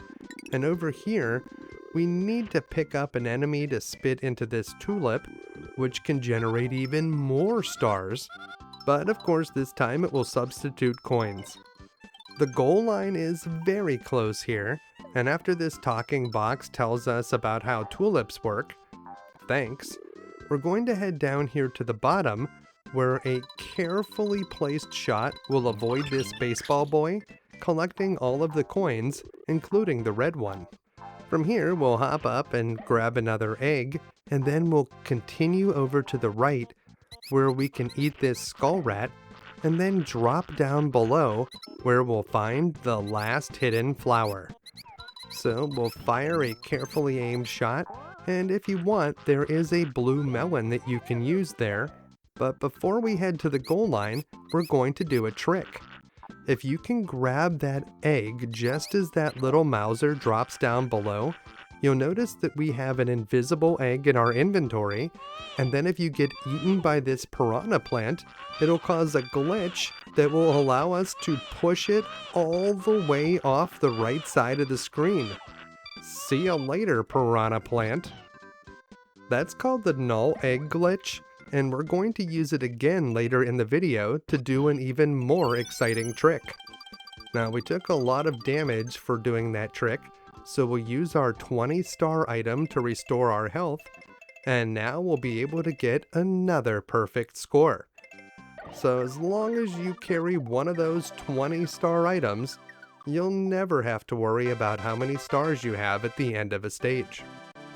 With a little bit of pause buffering, we're able to ensure that we're going to get the bonus stage, and we already know that we're getting a perfect score here, so let's just add it to the books. But before we move on, there's a shortcut you can do here. If you get struck by an enemy down in this lower area, near the top of the beanstalk you should be able to find a toady enemy, and if we keep spitting out and re-eating the toady, we should be able to prevent Yoshi from swallowing it so that we can carry him all the way to the top of this area, where we can time a very well-timed jump to get over this post. And here it is in slow motion. Jump after passing the arrow and fire the enemy right when you start to pass the gap below you. If you time it correctly, you can bounce off of him, and then we'll do a big flutter and one more flutter to get to the top of this post. That's tricky to do, but if you can do it, we can flutter over to the right side of this screen, and as we fall, we can flutter on top here, and you'll notice that we've skipped the entire Invincible Mario section. So yeah, that's a big shortcut. And now we're on to 2-3. What's Gusty taste like? Gusties look like empty bags that once contained loaves of Wonder Bread that have inexplicably come to life and bear the smiling face of a goldfish cracker. Very strange. Now, I'm not sure if some eco-villain from Captain Planet dumped a bunch of trash and toxic waste in this forest, or maybe this place is just haunted. Who really knows for sure? In any case, eat the Gusties to make eggs, and don't release them or they'll escape. Also, don't forget you can press up to grab enemies out of the air above you, and if you quickly grab that fly guy, you'll be able to collect the 1-up that it carries before it flies away. Gusties litter the air in this area, so just eat some to get them out of the way. Work your way across to the right and make sure you have enough eggs to hit this question mark cloud because it contains a flower. And then we'll continue working our way to the end where we're going to find a pipe, and whenever we go down into it, we'll emerge in a dark cave. There seem to be caves like this all over Yoshi's Island, and here at the beginning we'll cross this middle ring to establish a checkpoint, and then if you need some eggs, you can eat the lantern ghosts that spawn from the pipe on the far left. You'll need eggs to break through the walls here, although if you can get on top of them, you can use your stomping attack, and if you can get below them, you can bump them with Yoshi's head.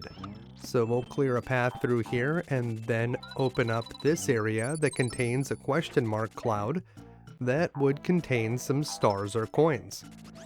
We'll grab this fly guy so we can get the red coin that he has, and we'll continue eating the enemies as we work our way down and to the right.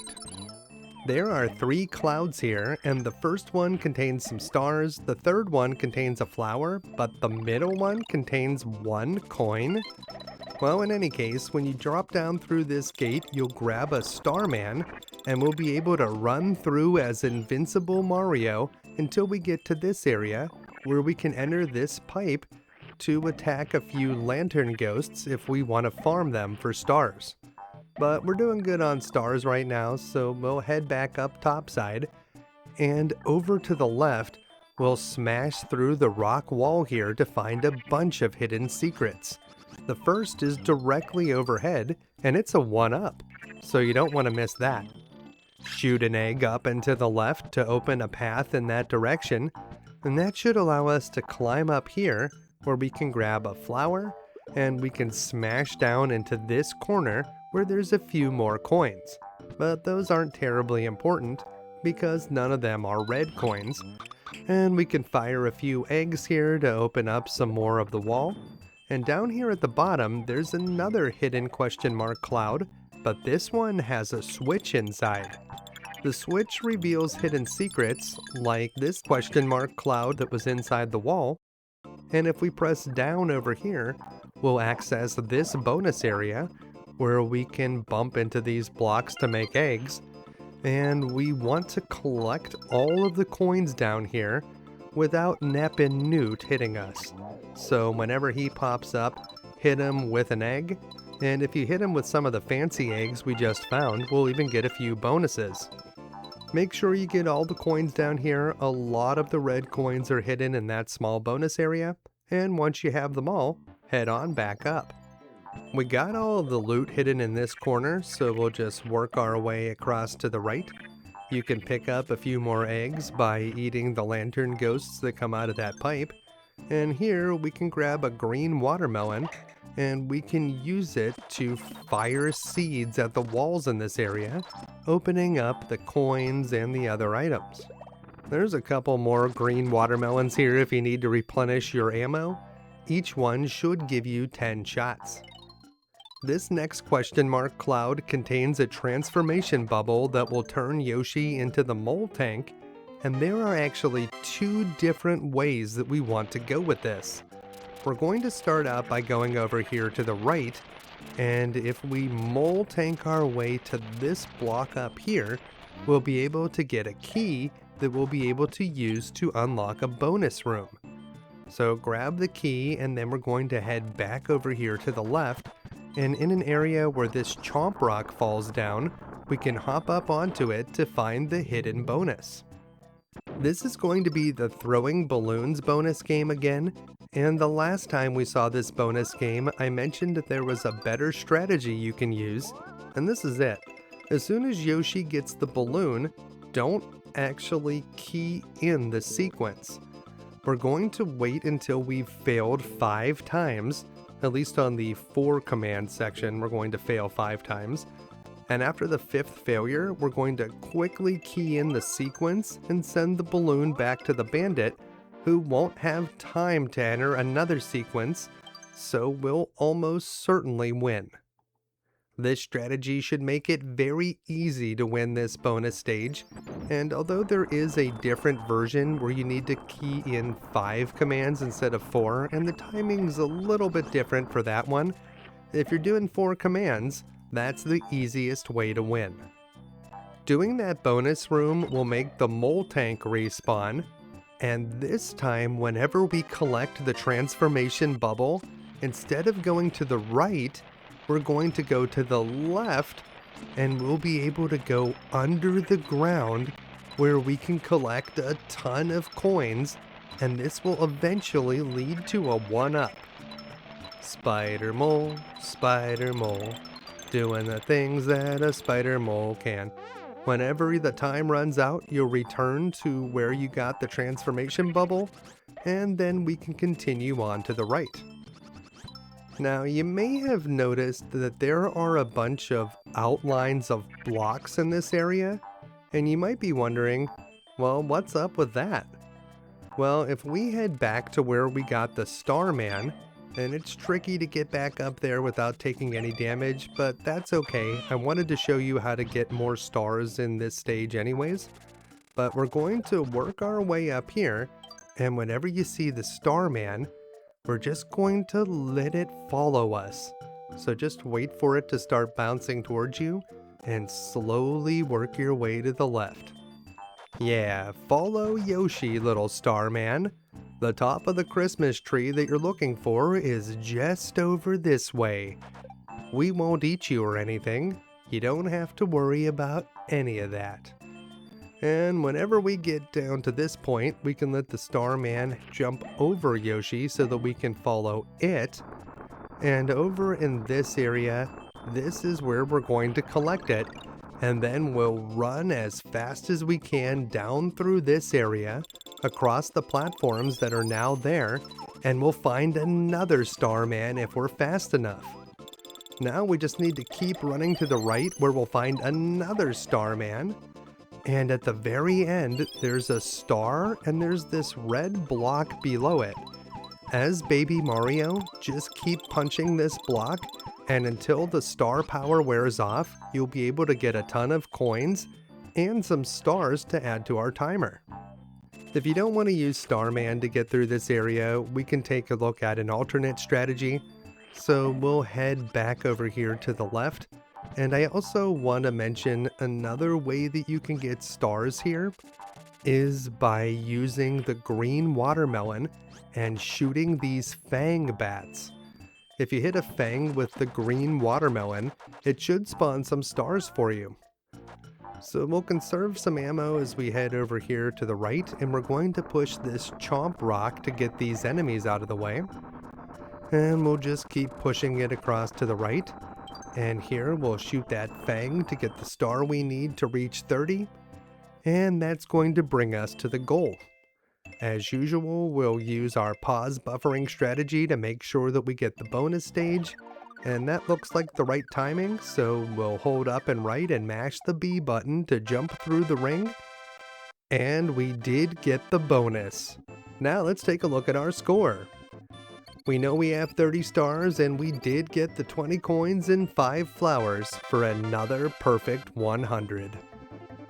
And as that screen fades away, we have our bonus challenge, and it's the slot machine again.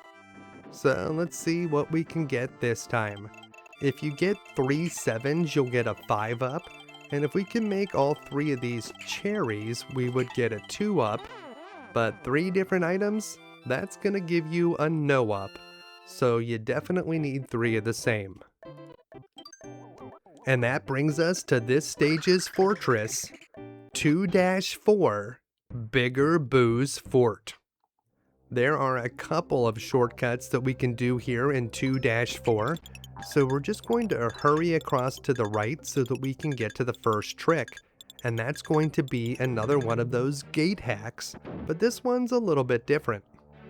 There's going to be another door over here on the right. We're going to stand in front of it, and we're going to jump towards the gate holding right and B. And we're not going to let go of B, but when you bump the gate, you're going to hold up and right and tap A to fire an egg.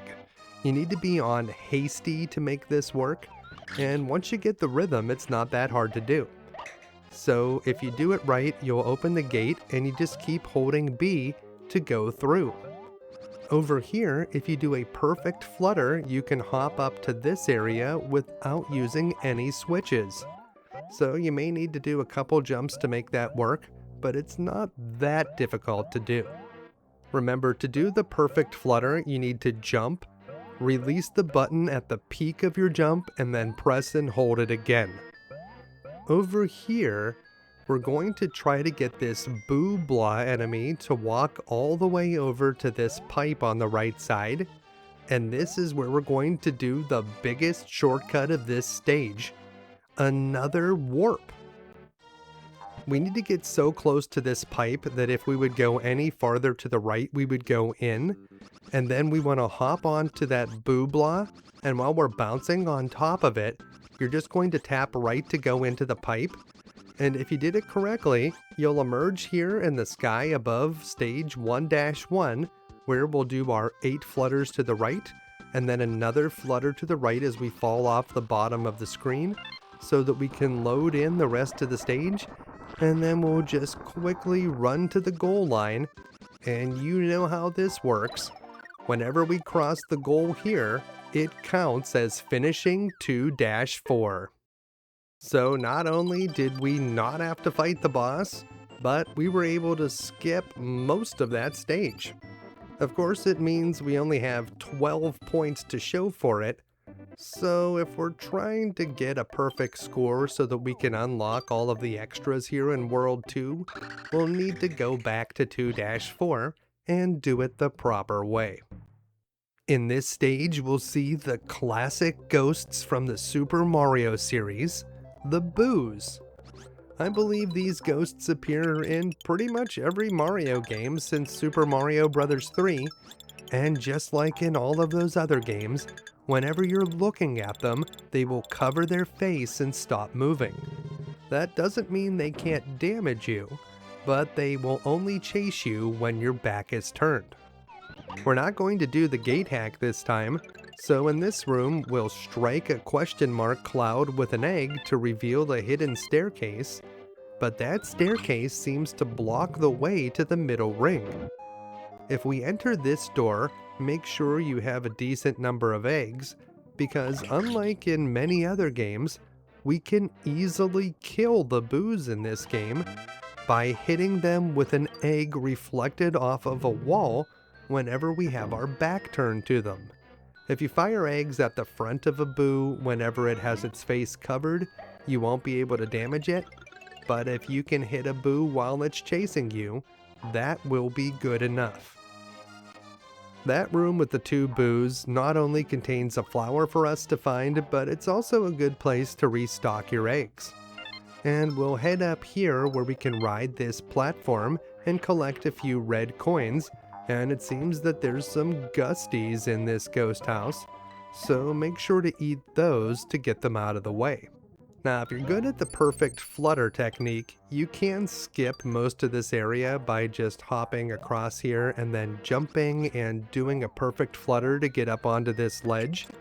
But without it, you would normally come down this way where we'll hit that switch, and while the switch is active, we'll be able to collect this key, which will open the locked door back on the left side. Going back to that locked door is of course optional, but there are several collectibles inside that we need to get 100%, so of course we're going to have to go back. In this room, we can fire some eggs against the walls to reflect them back at the boos that will start flying our direction if we wait down in this lower right corner. But once we get them out of the way, we'll be able to start collecting the coins. Now, we shouldn't have to worry too much about the other ghosts up here, but if we are, we can always hit them with a reflected egg shot as well.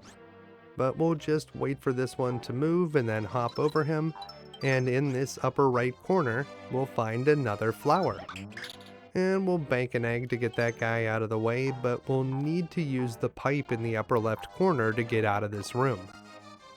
That brings us to this upper left corner, and we can stomp on this box to get some stars, and now that we're on this upper ledge, we don't need to hit that question mark so that we can make the stairs appear, and now we'll be able to jump through and get that middle ring. We can also collect this flower. Watch out for these booblaws as you go through the middle here and hit this switch, and now we can cross over without doing the perfect flutter. So that's how the developers expected you to get through here. Don't miss the hidden 1-up over here in the upper left corner of this area. Just hop up there to reveal the cloud and strike it with an egg to get the extra life. There are some 3D fire sticks here, but you can just flutter over them, and we're going to hop down onto this platform in the lava, and we'll just ride it across as we slowly collect the coins. We can turn around to face the ghosts, and if you just keep moving back and forth, we should be able to stop them from getting very close. And once we get to the end, we can hop up and through this pipe. There's another gate hack we can do here, and it's just the reverse of the previous one. Jump towards this gate holding B and left, and when you touch the gate, hold up and fire an egg, and then start holding left again, never letting go of B. If you do it correctly, you'll be able to get through there, but there's a much easier way to get over to the area on the left. Before we go over there, there are 4 red coins hanging in the air in this area, so we'll try to manage these ghosts a little bit so that we can collect them. And the way to get over to that far left side is to shoot an egg at the cracked block in the ceiling, and then just run across to the left where you'll be able to get to this door. No gate hack needed. There are a ton of coins down here, and if you strike this blue ghost several times with eggs, it will inflate until it pops, and it will drop a red switch. Whenever you hit that switch, the coins will appear, but you still have to deal with the Boo Man bluff, which is that orange ghost that has a blindfold. Unlike other boos, this one is not afraid of you if you look at it, but it does move around randomly. So you want to get that ghost to sort of fly off the screen, and then hopefully it will leave you alone long enough for you to collect the coins. And if you get about half of them with the first red switch, you may be able to collect them all, but usually there's at least a couple left whenever I grab these. And oh, we got them! Nice! Alright, well, you don't need to get all the coins, you really just need the flower down there, but collect as many as you can, and then head back out to the right. We are so close to the end now. Make sure that you have a full clutch of eggs, and try to manipulate these ghosts so that you can jump over them. You don't want them to be too far up in the air, especially that one that has the smaller ghosts trailing behind it. Here we'll find a middle ring that establishes a checkpoint, and the safest spot on these 3D platforms is in the dead center. Even when it spins around, you won't fall off if you're in the middle. And here's the boss door, which leads to the bigger boo. Before Kamek enlarges this boss, he confirms that Luigi is being held at Bowser's castle, which is good to know. To defeat this guy, we're going to start down here in the lower right corner, and we're going to fire an egg at this wall. So one egg at the wall, then we'll hop up here, fire another one, wait until the boss isn't flashing, fire again, hop up here, one egg, and as soon as he's not flashing, fire the last one. And if you were able to time that correctly, you'll be able to defeat this boss very quickly. If you run out of eggs, you can eat the fangs that fly in, but as long as you're not attacking the boss while it's flashing, you shouldn't need any more. We'll take our perfect 100 and replace the 12 that we got when we did that shortcut, and then we'll head on to stage 2-5. Watch out for Lakitu. Lak is back, and he's just as obnoxious as he's ever been, either in the first Super Mario World or way back on the NES. But we're not just going to let him pelt us with spiky balls this time around. No, no, no. As Yoshi, we have lots of ways to fight back against Lakitu. Take aim and scramble him with an egg, or just eat him out of the sky with your tongue. Whatever you do though, be careful not to damage the platforms underneath you here. If you fire an egg at them, you could destroy what you're standing on, and then you might fall to your death. This cloud contains one of the flowers that we need to get 100%, and if you want to take advantage of this tulip, just grab one of the shy guys nearby and toss it into the open flower. It'll spit out some stars for you that we can use to add to our countdown timer. And there's Lakitu again. If you let Lakitu go for too long, he will start throwing spiky balls at you, and they will target your position. But you can eat them out of the sky and use them to replenish your ammo. So that is helpful. There's a hidden cloud in this rock formation which we can strike for some stars, and there are 2 Lakitus there. You may recall from the first Super Mario World that you can steal Lakitu's cloud, and if you hop on his back and knock him out, you can do that in this game as well. The background in this area has some strange graffiti that looks like train tracks, and that's a bit of foreshadowing something that we're going to see very soon. If you aim some eggs up in the air here, you'll be able to find a hidden red switch, and that will make some coins appear in this area. It's the coins in the lower part of this rock formation. The ones on the top won't disappear when the timer expires. The switch also creates a safety net of platforms beneath the rock formation that we're standing on, but if you're careful, you don't really have to worry about that too much. Take out the rocks in front of and behind this crate and then push it over to the right onto this wooden platform where we can stomp on it to get a key. Definitely do not stomp on it while standing on these rocks. If you hop over here, you can find some coins. A few of them are red coins that we need, and you'll also find one of those plants that can replenish your egg supply. Over here we can grab some stars, and be careful when you hit those Koopa shells. Sometimes the ricochets can get out of control.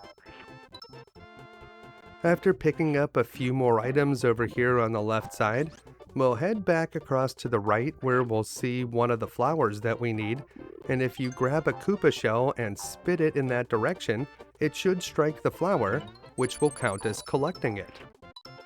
This cactus creature is called a Poochy, and when you eat the top part, the bottom becomes sad.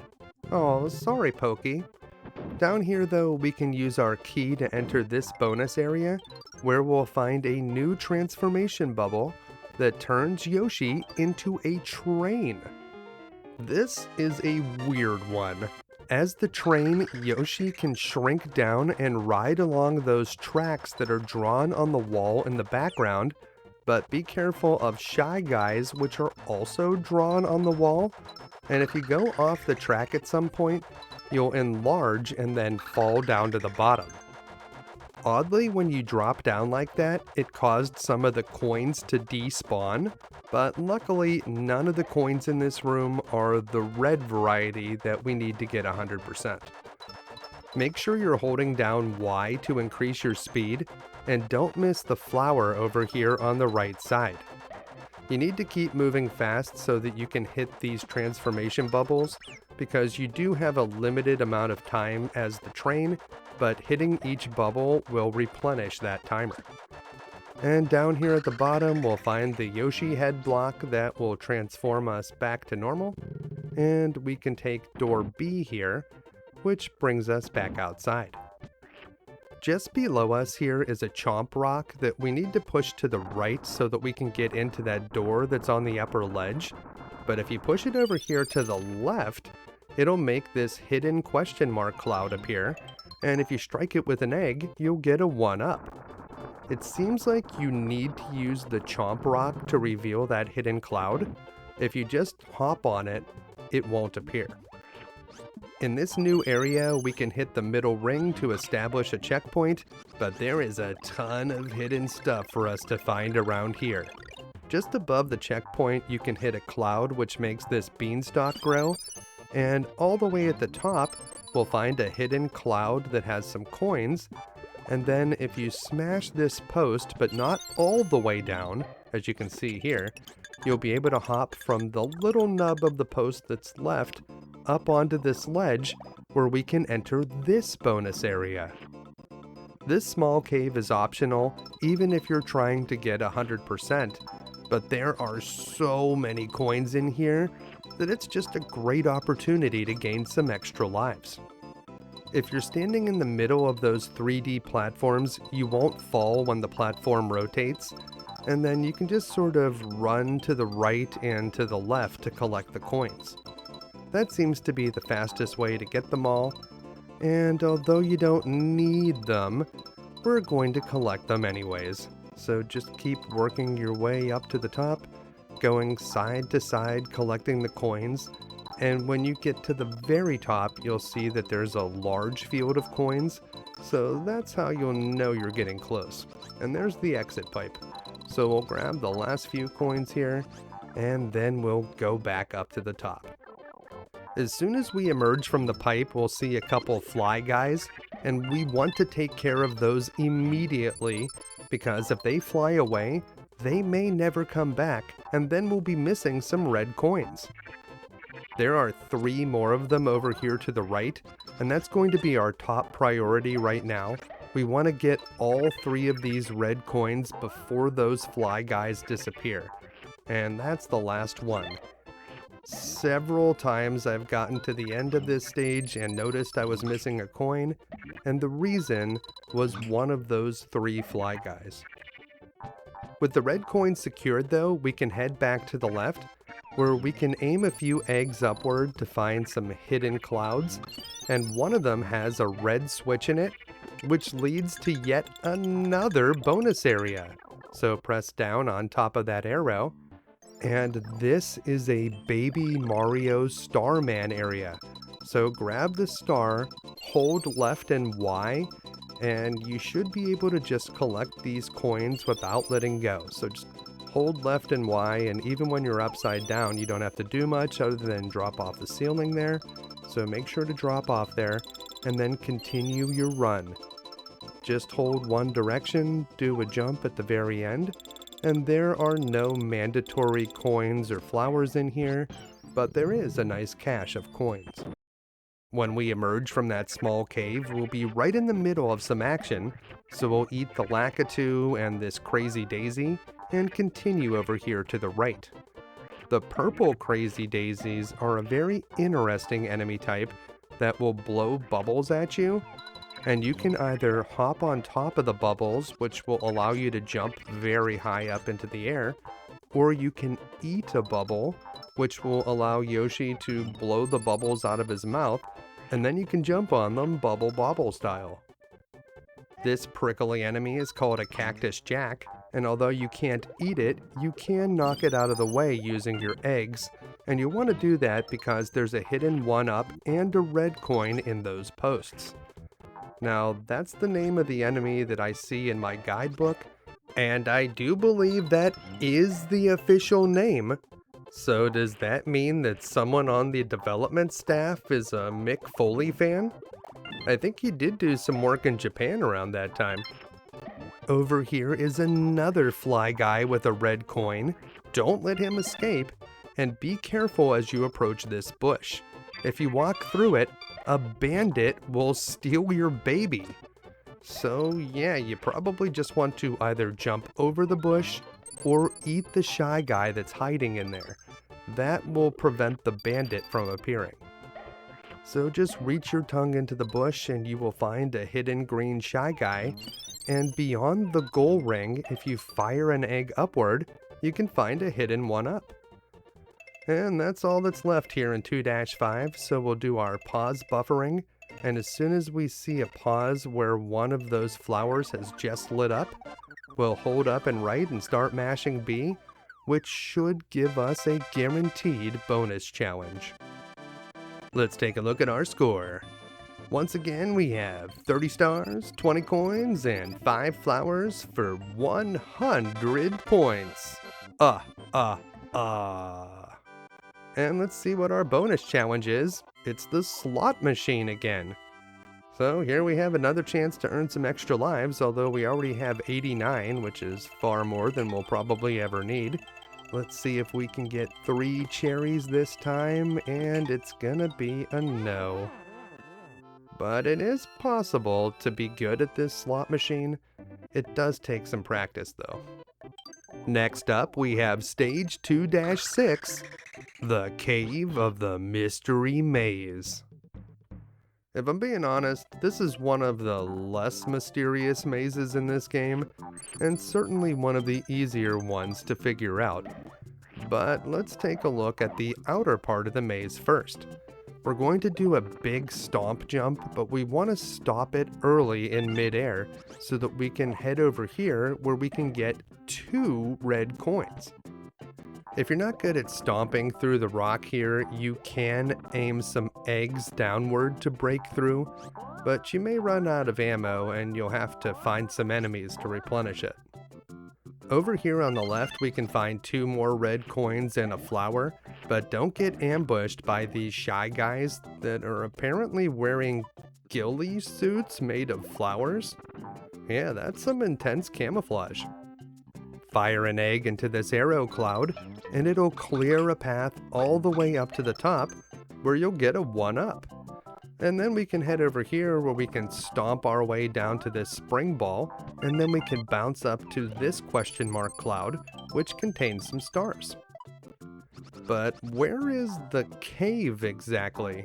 Well, we need to delve farther down. Over here on the left, we'll find a block that will replenish our eggs, and also a lantern ghost that we can eat. And if we drop all the way down to the bottom, you'll be able to find some more stuff. So the way we need to go is over there on the right, but down here we can find several red coins, 3 of them to be exact, and also a key that we might need to open another bonus area. So we'll use this spring ball to get back up on top. You can bust through that rock with your head, or you can just sort of go around it. and whenever we strike this cloud, a door appears. So that's how we get into the maze.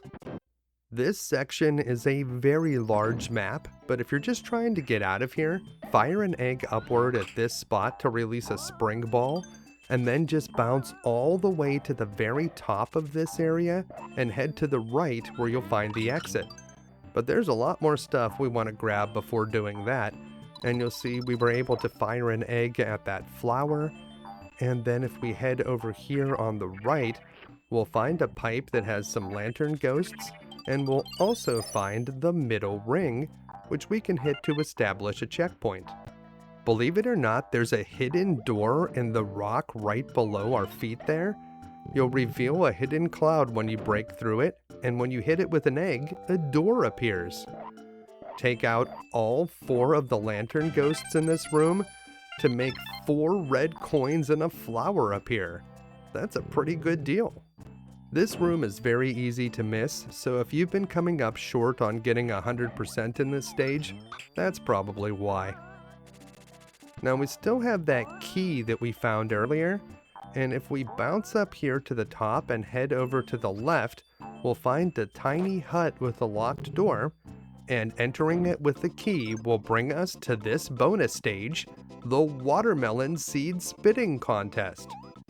Now this is a fun bonus stage.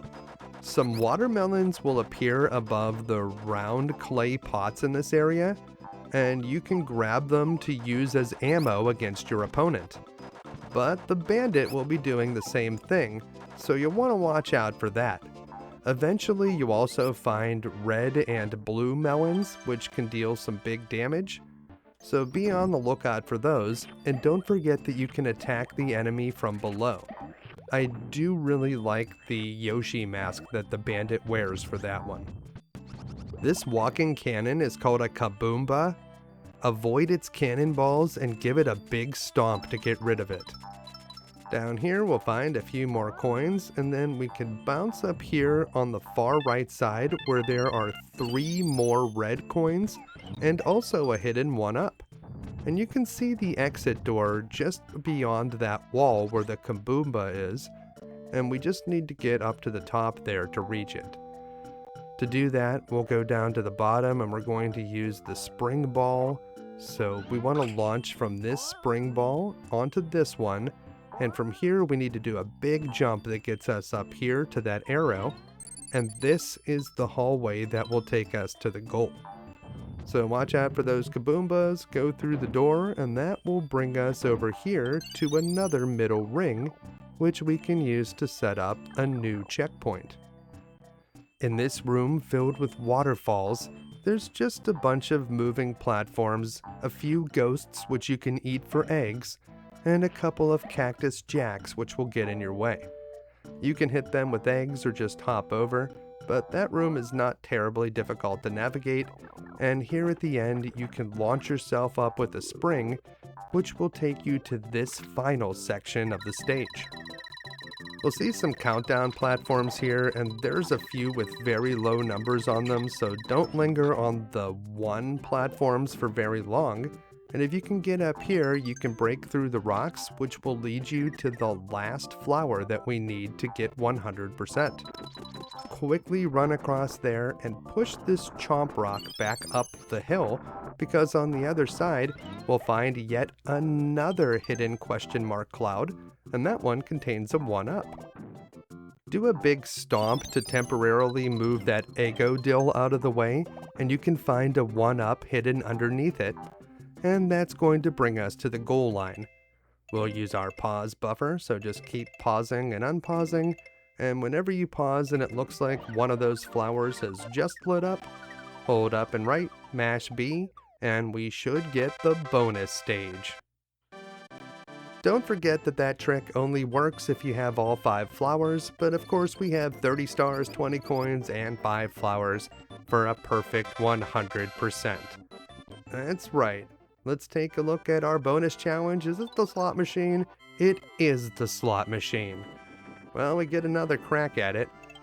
If we can get all 7s, that's a 5-up. All cherries would be 2 extra lives. All eggs is 3 extra lives. and all stars, melons, or shy guys is 1 extra life, which is hardly even worth the trouble. With that, we'll hand off Baby Mario to the magenta Yoshi, and it's time for stage 2-7. This one's called Lakitu's Wall. In stage 2-7, we're introduced to the Fat Guys, not to be confused with the Fat Boys, the hip-hop trio that I think was in an episode of the Super Mario cartoon, but that wasn't canon. In any case, you can eat the Fat Guys to make big eggs, and whenever you throw a big egg, it will shake the ground, and it sort of works like a POW block, eliminating all of the enemies on screen and turning them into stars. Make sure to get all 4 red coins carried by Fly Guys in this area, and if we slam the ground with one of our big eggs over here, it'll take out all of the Lakitus in the nearby wall, making it much easier to pass through. Over here, we'll see a rotating contraption ridden by 4 green Shy Guys, which we can easily pick off with eggs, or just grab them with Yoshi's tongue. Up in the air above it, you'll see a question mark cloud that contains some stars, and to the right of the rotating platform is the key that we need to open up the bonus stage. After grabbing the key, we'll smash this post and head for the hut. We've already passed the locked door, so we should know exactly where to go. Open it up, and this time we're going to be doing the Gather Coins minigame. Remember that you don't need all of the coins to win this minigame, you just need to get more than the bandit does. You can hop on the bandit's head to slow him down, and if you're way up in the air near the cannon, that'll make it easier for you to grab the coins before they land on the ground and the bandit gets them. Don't let the bandit knock you around though. Make sure to keep hopping on that guy and you should be able to get more of the coins, allowing you to collect a power-up that we can use from our pause menu. This one will refill our eggs. After we leave the bonus stage, we'll drop down here, which is quite close to the stage's starting point. We'll eat another Fat Guy to make a big egg, and we'll smash those marching millies by hopping on top of them. Over here, we want to watch out for the Lakitus that'll start throwing spiky eggs at us, and if you have a big egg at your disposal, you can slam the ground to defeat them all in one move. Hop over here to the right and make sure to get that flower, and then you want to smash these posts because there's a hidden red coin within them. Speaking of hidden stuff, in this yellow rock formation, we can find a secret red switch that whenever we smash it, will reveal some coins over on the left.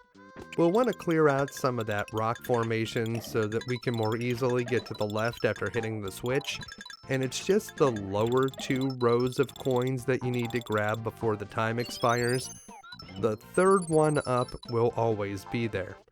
There's also some hidden stars in the top part there that you can find, and we're going to head back to the right a bit so that we can refill our eggs, because there's a flashing Shy Guy over here, and if you can hit this thing with 5 eggs, the first 3 will make coins appear, but the last 2 will give you 1-ups.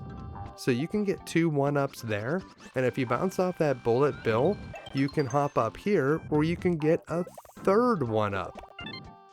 We need to smash these posts to get down below, and there's also a couple of red coins within them, so make sure to smash them the whole way.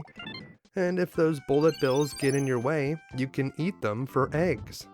Now we just need to go to the pipe on the left, but if we did, we'd be missing out on this room, where we'll find a bunch of good stuff we'd like to collect.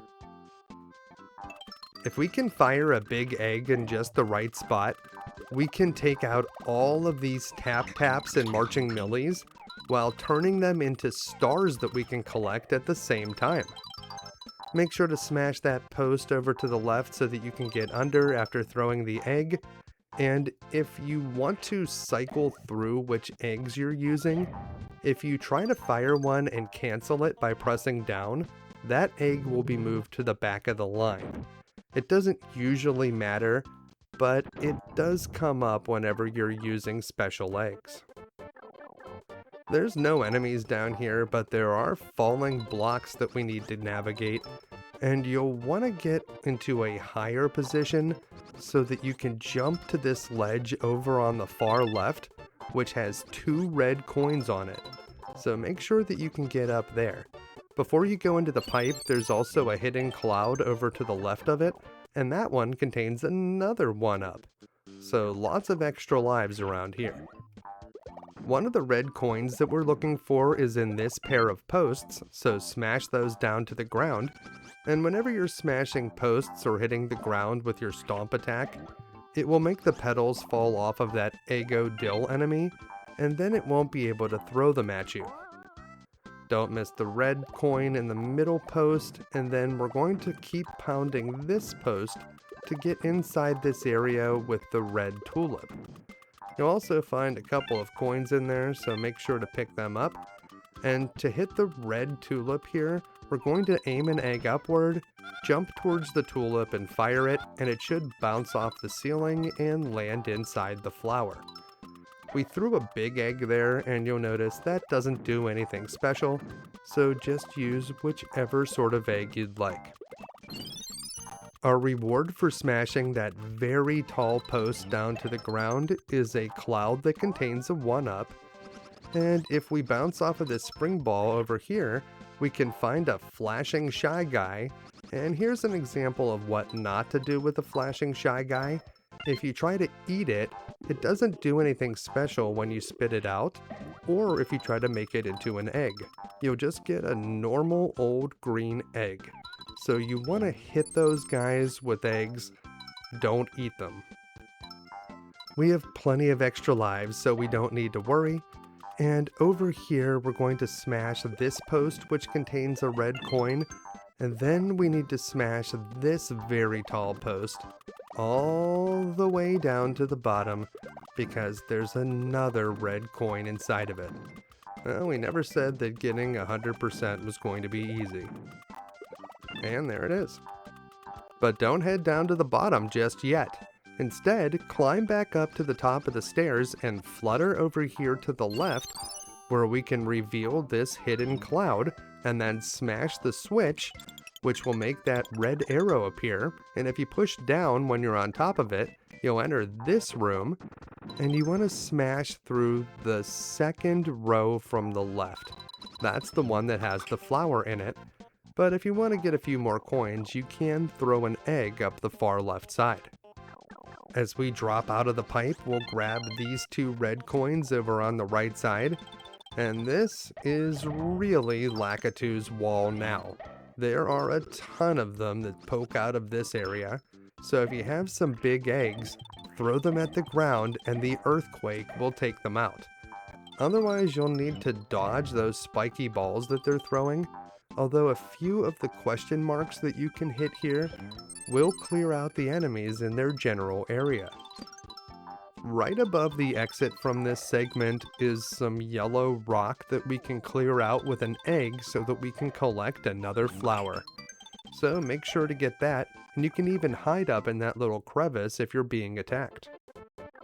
Here in the final segment of Stage 2-7, we'll cross the middle ring to establish a checkpoint, and over here, there are 2 different transformations for us. The first one is this car, where you can press the B button to extend its legs in Spectre Gadget style. Use your extendable car legs to collect coins or to get above enemies. The enemies will slow you down if you bump into them, and it seems like you're just supposed to drive all the way over to the right, but what about the other transformation? Well, we'll wait for the car's timer to expire, and that will take us back to the beginning of this area where we can take a different path. This time, whenever we get to about the middle of this area with our car, we're going to drop down to a lower area where we'll find a Yoshi head block that will end the transformation. So we'll head over to the rotating platform, We'll ride it up here and just drop under to the left here. So we'll ride this platform down and then go to the right. And now we're going to bounce off of this spring ball, which will take us to a helicopter transformation. This is optional, but there are a ton of coins up here in the sky, and there's also 3 1-ups at the end, and there's also a 4th 1-up down at the bottom that we could have grabbed as the car. But we'll hit that Yoshi head block, and you're not supposed to be able to take your big eggs to the next stage, but there is a way we can do it. If you go all the way to the right and face left, jump up in the air while holding up, and throw that big egg while you're high up in the air. As soon as you land, you're going to try to tongue the egg, and you want it to bounce so that it's mostly off screen but not completely, and then go through the goal ring. And if you did it correctly, you'll see that the next Yoshi will run into the big egg and pick it up, although now it appears to be glitched. Now, what can we do with a big egg that we've taken out of stage 2-7? The answer is there's quite a few things we can do with it, and we'll take a look at one of them here in a moment. But first, we have another bonus stage, and it's the lot drawing game. So you just get to pick one thing here, and you get what you get. It's kind of a good bonus stage though. You often will get something decent. It's not the most inspired or exciting bonus stage, but I do appreciate getting items instead of extra lives sometimes. Alright, we took a detour back to stage 1-1 so that we can experiment with that glitched out big egg, and you'll notice whenever you're aiming a big egg, Yoshi can actually run very fast. Also, if you throw it into one of those talking blocks, it'll cause numerous graphical glitches. And that's not all you can do with a big egg, but we'll do more with them later. Before we leave stage 2-7 though, did you know that it's possible to eat Baby Mario?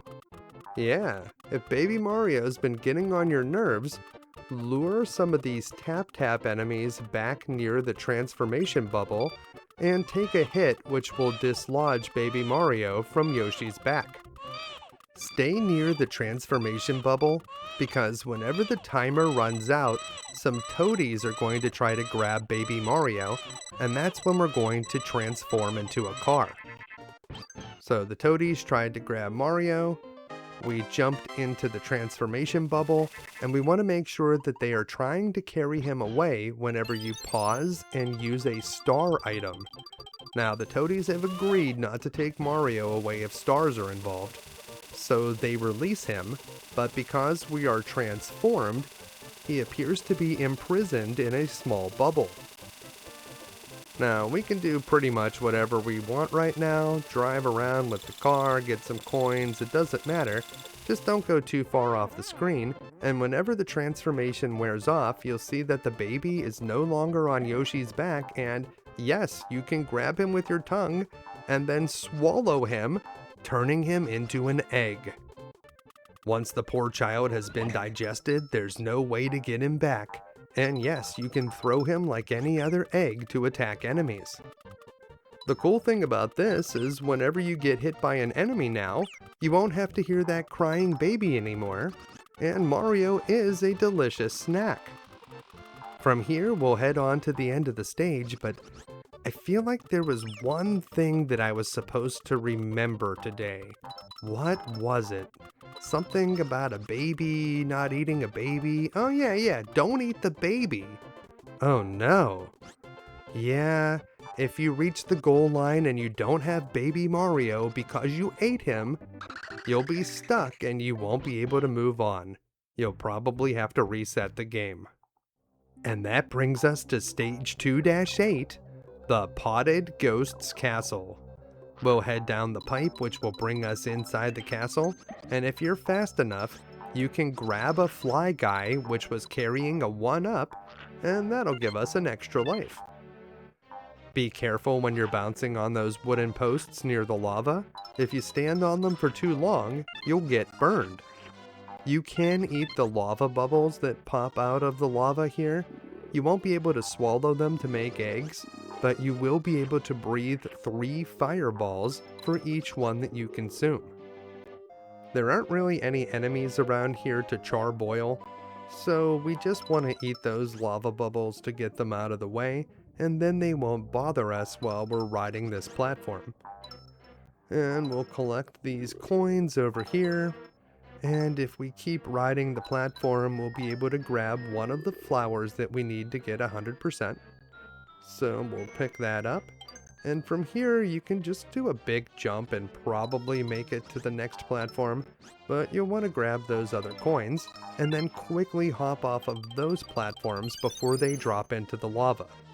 The middle ring is just beyond them, so we'll establish a checkpoint, and up here, you can eat this rotating platform so that you can move it, but you just want to hop on it until it's angled the right direction so that you can ride it to collect these coins. The way out is in the upper right corner, but over here in the upper left, we'll find this pipe, which leads to a train transformation.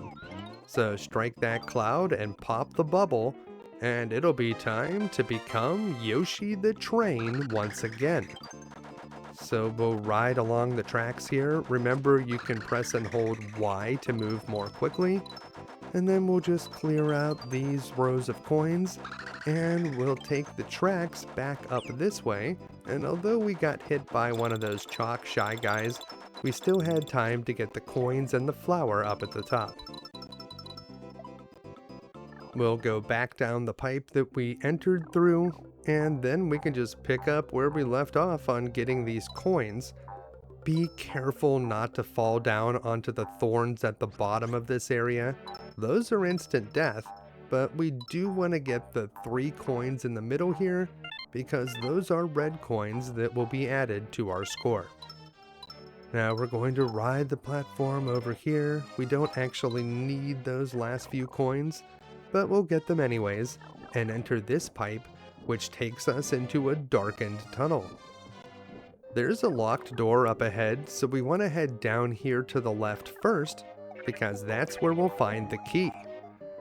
Up at the top of the screen here, you'll notice a bunch of shy guys that are passing a bomb that they will try to drop on you whenever it gets close by. Over here, you'll find another one of those ceilings that you can get stuck in, but we don't need to use it to get through there. This is a dangerous spot to be standing if you want to collect that flower. You can just stand a bit to the edge and fire eggs at it, and then you don't have to worry about falling through.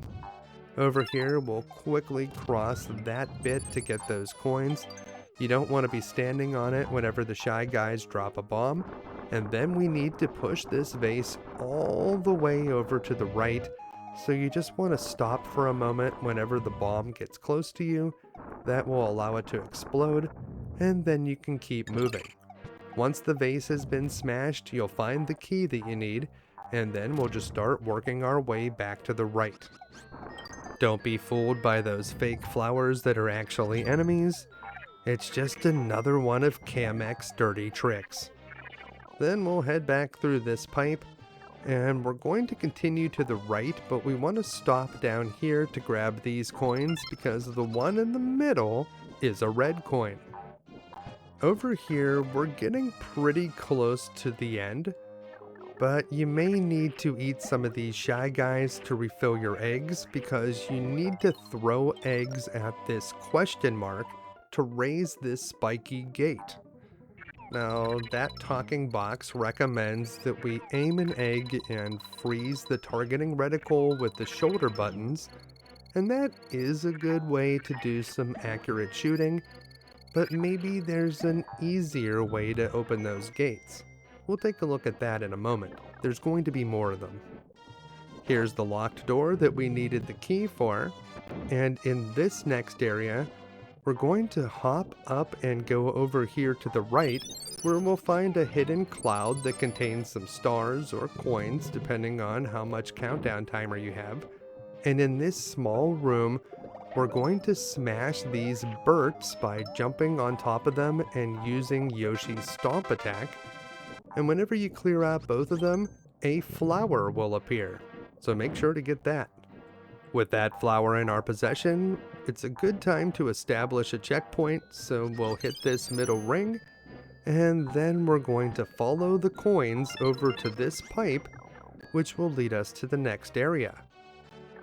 If you need more ammo, there's a pipe here where Shy Guys spawn, and it looks like the game wants you to stand on this platform where you can fire eggs at this question mark to raise up that spiky gate. Now over here you'll find a block that we can use to quickly replenish our egg supply, and here's the easy way to get through these gates. Get fairly close to the gate, aim upward, and just fire eggs straight up into the question mark. That's much easier. The thorns in this vertical shaft can kill you if you touch them, but we can kill them right back with our eggs, and there are a few hidden items within. So we'll ride on this platform and fire a few eggs at those thorns, and you'll see one of those clouds emerge and then another one down in that lower left corner. Both of them have a 1-up inside. We'll restock our egg supply and then we'll ride one of these platforms higher up. We need to get to the top, and that's where we'll find a hidden door. So don't touch the thorns, but it's okay if the platform you're riding on touches the thorns, it'll just bounce right off. And we're going to flutter over here, and up above, we can find the hidden door. You'll just fire an egg into those thorns to reveal it, and if you're short on eggs, you can grab a Shy Guy just below. Be very careful in this area because those bandits will definitely try to steal the baby, and they move fast. This is especially awkward here because whenever you're not within the confines of the wall, you won't be able to see the enemies coming. Now, whenever you do see a bandit, you want to stomp on it 3 times quickly, or use your big stomping attack, but 3 little bounces usually works quite well. The vase that we need to smash is this one in the upper left corner. The other ones are red herrings, but you may be able to get some stars or coins if you take the time to smash them. If a bandit does get you, stop whatever else you're doing and chase it down. You don't want that guy to get too far away. And up at the top of this area, you'll find a middle ring. So after getting the key, it's a good idea to hit the middle ring to secure a checkpoint, and it'll also restore any of those stars that you might have lost, at least up to 10 of them. The key will unlock the final room before the boss, so we'll head on through, and in this room there are a few more of those vases that you can knock off of a ledge. So if you're low on stars, you may want to knock these off before crossing the middle ring. That'll allow you to get stars instead of coins. But if you're doing alright, then you can hit the middle ring and then just reap the coins as your reward. So either way, collect up those coins and head through the door, and it's time to face the potted ghost. This boss may look imposing, but it's actually one of the easiest bosses in the game. All we need to do is push it off the right ledge. Now, the Shy Guys in this room will push back against us, and it'll be a bit of a tug of war, but Yoshi is definitely favored here. The ghost himself can also push back at you, but whenever that happens, just get back to pushing as soon as you can. When the ghost breathes fireballs, as soon as they start dropping, you'll want to back off for just a moment and let them drift down to the ground. They'll dissipate when they hit the bottom, and then you can continue pushing to the right. Just be patient with the fireballs, and you'll be able to make up any lost ground that you got from the Shy Guys pushing back. And once you get to the end, you'll be able to shove the potted ghost off the edge of the ledge, and we'll grab our key, which will unlock the way to World 3. As Yoshi disappears behind the mysterious keyhole, We'll add up our final score, 30 stars, 20 coins, and 5 flowers, for another perfect 100. And with a perfect score on all 8 of the stages here in World 2, we'll be able to unlock another bonus game and Extra 2. We'll also see another cutscene where Yoshi will crush the castle here in World 2, replacing it with the Yoshi flag. And here he goes. See you later, castle number 2. And with that, the castle evaporates in a big red fireball. And we're on to World 3, but let's head back here where we can take a look at Bonus 2. And it's the Scratch-Off game. Playing the Scratch-Off game repeatedly here at the end of World 2 is how I noticed the pattern that usually the lower left box is a Mario head, but you can play this however you want because you can play it as many times as you want. So if you need some extra lives, the Scratch-Off game could be a quick way to earn some. This is a great place to build up a reserve of extra lives after reloading your saved game. And Extra 2 is called Hit That Switch. Extra 2 is another super challenging bonus level, and here at the very beginning, you want to go down this pipe in the lower left corner where you'll be able to get a ton of stars to max out your supply. So smash these crates and hit those question marks, and whenever you're done here, you should have the full 30. If you're trying to get 100% here without using items, you'll have to do this every time. And back outside, it's time to hit that switch. Now we need to hurry to the next switch, and we'll ride this platform to get there. Hop on it and then wait for the platform to come back to the right, and this will vault you over to this area where we'll spring up to the top and we'll be able to hit another switch. Quickly strike that flower with an egg, duck down, and jump over those piranha plants. You need to be ducking or you'll be knocked off. Hit another switch and work your way to the right, riding this fast-moving platform and quickly jumping at the end. At the very end here, you need to wait for the timer to expire, then flutter in the air over that last platform so that you'll be able to pass through the wall after it disappears. And there's the goal line. You can use a pause buffer strategy to make sure you get the bonus here. It's only on Extra 1 where it doesn't work. Okay, that stage is very difficult, but remember, it is optional, so you don't need to get 100% here in Extra 2 to be able to unlock any of the other levels. It's just for fun. And here we have the drawing lots game again, so just pick your favorite, and this time, yeah, it's Kamek, so we don't get anything. And it looks like it was the boxes over in the lower right that were the prizes this time. And that brings us to the end of World 2, so let's head on to World 3-1. Welcome to Monkey World. Not only is there an entire troop of monkeys here in Stage 3-1, but it's also the home of our next warp trick, and it's an easy one this time. So we're just going to hurry through this first section. None of this matters, because the warp is done in this second part. We're going to hurry to the right here. Don't worry about the monkeys, you can go through most of them. And we want to hop off of that one that's carrying a watermelon. And we should be able to flutter to this area in the upper right corner. So hop here and try to jump off of this guy, and you'll get an extra boost to your jump. And that can bring you to the spot where a bonus stage lets out, but you're not supposed to be able to go in that exit. When you do, you're warped off to stage 1-1, and don't forget that you need to flutter to the right 8 times, and then let yourself drop down to the bottom, where we'll flutter to the right again just as Yoshi drops off the screen, and that will load up the rest of the stage. Just like with the other warp tricks, once we cross the goal line, we are going to get credit for finishing stage 3-1, allowing us to skip almost the entire thing. The best part about this warp trick is you don't have to do anything that requires very precise timing.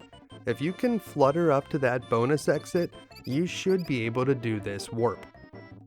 This is great if you're just trying to get to the end of the game, but the score of 23 that we got here is not going to unlock the extras at the end of this world, so we're going to have to go back into stage 3-1 so that we can finish it the normal way.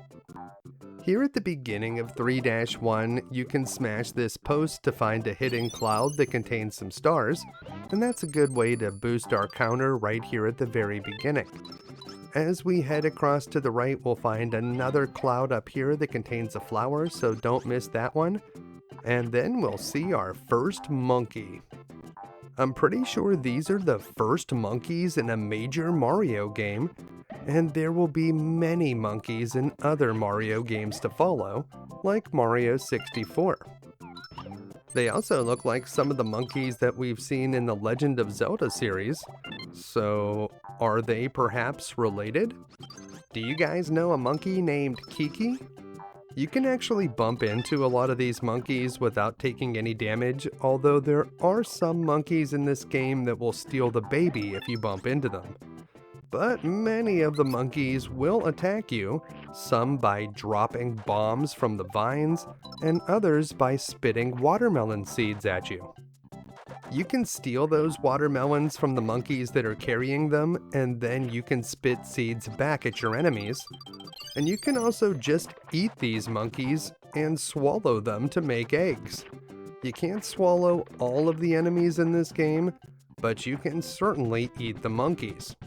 Now, if you drop down to the bottom here and go under to the left, you'll be able to climb up these platforms where you'll find a spring ball that will launch you up to this bonus area. And this is the one that we were entering the exit from that was allowing us to do that warp. What the game wants you to do here is take shots at fly guys that are carrying 1-ups, but I think the better way to do it is to just try to flutter and hop from fly guy to fly guy as you fall. That's a little bit easier in my opinion, but if you're really good at aiming eggs, maybe the other way is for you. There are no red coins or flowers in that small bonus area, so we don't have to go in there to get 100%, but there are 6 extra lives, so it's probably worth it. We recently acquired the magnifying glass item, so let's take a look at how that works. Whenever you activate it from the pause menu, you'll see that now the red coins in this stage have been highlighted and don't look like the other coins while they're floating in the air. This effect will last all the way until the end of the stage, so it is kind of helpful, but you'll notice that while all of the red coins that are floating in the air are revealed, ones that are hidden, like that one that was in a post, are not revealed by the magnifying glass, so you'll still have to do a fair amount of searching. If you're just grabbing all of the coins that you see, the magnifying glass isn't ultimately that useful, but it is still kinda nice to know which coins are important. As you climb up here, make sure to grab some green melons so that you can fire watermelon seeds at the piranha plants and monkeys that may get in your way. The piranha plants are certainly more dangerous than the monkeys in this area, so prioritize taking them out first, and we'll grab another red coin in the upper left corner, and then we'll head over here where there are monkeys hanging from vines that will try to drop pokies on us. Now these monkeys will only throw the pokies straight downwards, so just don't be underneath them whenever they're tossing and you should be fine. Otherwise, work your way to the right and we'll make it to the next section. We're almost to the goal now, but don't miss the red coin that is hidden at the bottom of this post. And then we can grab another red coin out of the air by hitting it with our watermelon seeds. We want to watch out for this chain of monkeys. You don't want to do anything too risky to get the coins that are dangling beneath them, because if you bump into those monkeys, they will grab the baby, although it will disrupt the chain. To get past the chain of monkeys, jump under it when it has swung all the way to the left. Or you can just duck underneath this one. It's safe under there. And that brings us to another goal line. We'll line up Yoshi's nose with the bottom of the goal. We'll do some pause buffering, watching for a flower to just have lit up.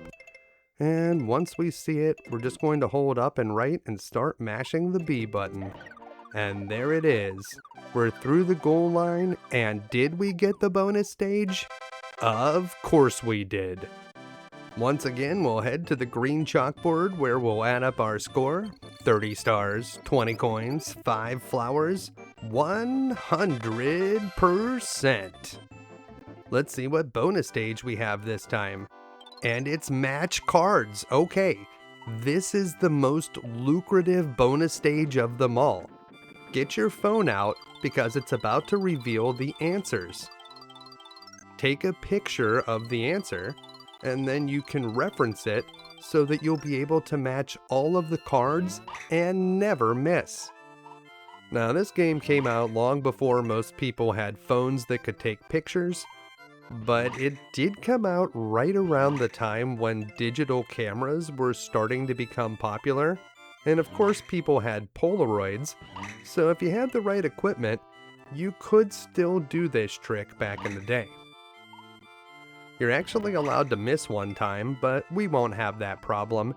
And keep in mind that you won't get the last item that you match, because it will be replaced with a 10 extra life item. So whatever item you don't feel like you need, you can just make sure that's the last one that you try to collect. And here it is. 10 up and 10 up. That'll add 10 extra lives to our total and several nice new items to our inventory. Yoshi can actually carry quite a few items. From what I can tell, the total number is 27. If you do get more items than that though, it'll start overwriting the first ones that you collected, so make sure to use items before you lose them. Stage 3-2 is called Jungle Rhythm and features a new type of Shy Guys called Spear Guys. You can't grab the Spear Guys with your tongue from the front, but you can get them from behind. So you'll want to jump over them and just try to grab them from the back. They're shielded in the front, so they can also be defended from egg attacks, although if you can hit them at the right angle, it is possible to take them out. Luckily, the Spear Guys are not super bright, and they will often turn their backs on Yoshi, making it easy to consume them. Up there on that ledge are some marching millies. You could stomp them to make them pop, or you can eat them for eggs. The Spear Guys that don't have shields have no protection from Yoshi's tongue, so you can drop down there and quickly eat them all. Don't miss the Fly Guy that has a red coin, and also make sure to collect the key that you'll find in the floating cloud. Here you'll also see some interesting platforms. Whenever you hit them with Yoshi's head, they turn into moving lifts. And while there's not too many of those types of platforms in this game, they will pop up from time to time, including later on in this stage. Aim an egg upward, jump above that red tulip, and fire that egg off against the ceiling so that it reflects down into the tulip to activate it, causing it to drop a bunch of stars, or coins if you have a maxed out counter. Once you've collected it, we can head over here to the left, where we'll find a hidden red switch, and that leads to this bonus area, where we'll meet Poochy once again. Now, Yoshi can swim, at least kind of, so we don't really need Poochy to be able to collect the coins down here in the water, but you will probably need him to get up to the exit pipe. You'll have to get him to do a little jump to get up there. There's a fast-moving green platform here that goes around a block that looks like the one that can supply you with eggs, but don't try to hit that one. No eggs will come out. And here are a couple more of those moving platforms that you can create by bumping into a checkered block. When you hit this blue one over here, it will allow us to get up to this lift, and we can easily collect that flower along the way. This egg block is not attached to a platform, so it will dispense eggs, and you'll just want to wait for those spear guys to turn around so that you can eat them. And up above this rotating platform, there are 2 question mark clouds. One will open up the stairway that we need to proceed, and the other one will release a flower that we'll use to get 100%. Now, if you've been wondering what we were going to do with that key, over here on the left we'll grab 2 red coins, and then we'll ride this platform and jump up into the trees where we'll find a hidden area that has more red coins and a little hut that contains the locked bonus door. Inside, it's time to play another round of Yoshi's Island's most popular game show, Throwing Balloons. Remember, all we need to do is hold this balloon until we miss 4 times, so 2, and here's the 3rd time, and 1 more miss. And this time we want to give him the balloon right before the counter expires. You can also just fail it quickly 1 time and then send it over. That should give you good timing, but the bandit won't have a chance to enter his commands in, and you'll win the bonus no problem. Back outside, we're almost to the end, so we'll just head across to the right. Make sure to grab these coins. A few of them are the red coins that we need to finish our 100%, and that was the last of the flowers that we needed. Don't miss this red coin that's dropped by a fly guy, and watch out for that last tap before heading to the goal line. We'll line up Magenta Yoshi with the goal line, do some pause buffering, that looks like a good spot, and then we're just going to hold up and right, mash the B button, and that's the goal. Yep, another bonus challenge. We'll tabulate up our score. Once again, 30 stars, 20 coins, and 5 flowers for another 100 points.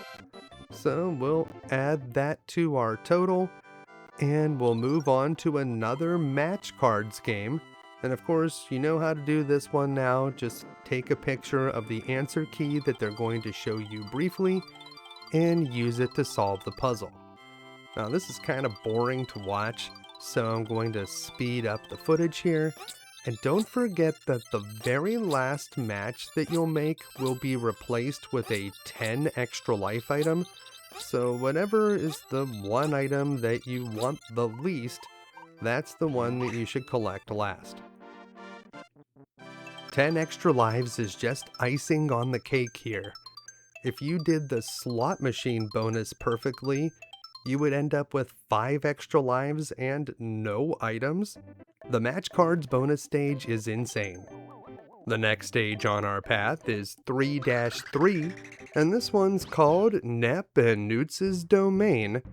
And Nep-Enuts must be doing quite well for himself, because his domain is enormous. I like the way the monkeys flee up the vines after you eat one of their brethren. And down here we'll find a flower that will dispense eggs until we can't carry anymore. And there's Nep-Enuts, this large purple sea monster that may or may not be related to Grimace from McDonaldland can be stunned by striking it with an egg in its big mouth.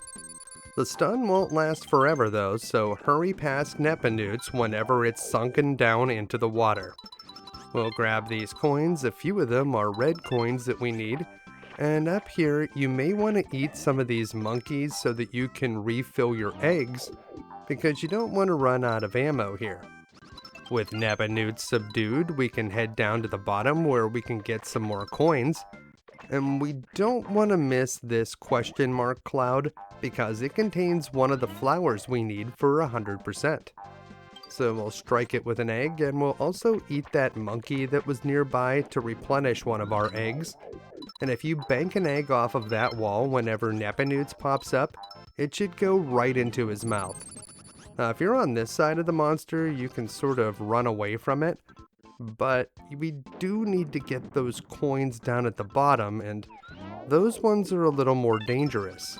The best way to do it is to drop down and flutter under the tree, but that is definitely tricky to do. So do your best. If you land in the water, don't linger around in there for too long, because it's only a matter of time before Nep-Enuts pops up again. If you have enough eggs, you can throw them at the coins there, but your ammo is sort of limited around here, so make sure to grab anything that you can convert into an egg. You also may want to spit out a monkey at Nep-Enuts without turning it into an egg. This could give you a chance to grab it again. Spitting a monkey at that pond monster is also a good technique to use if you're already carrying 6 eggs, because it's not like making another egg would really help out there.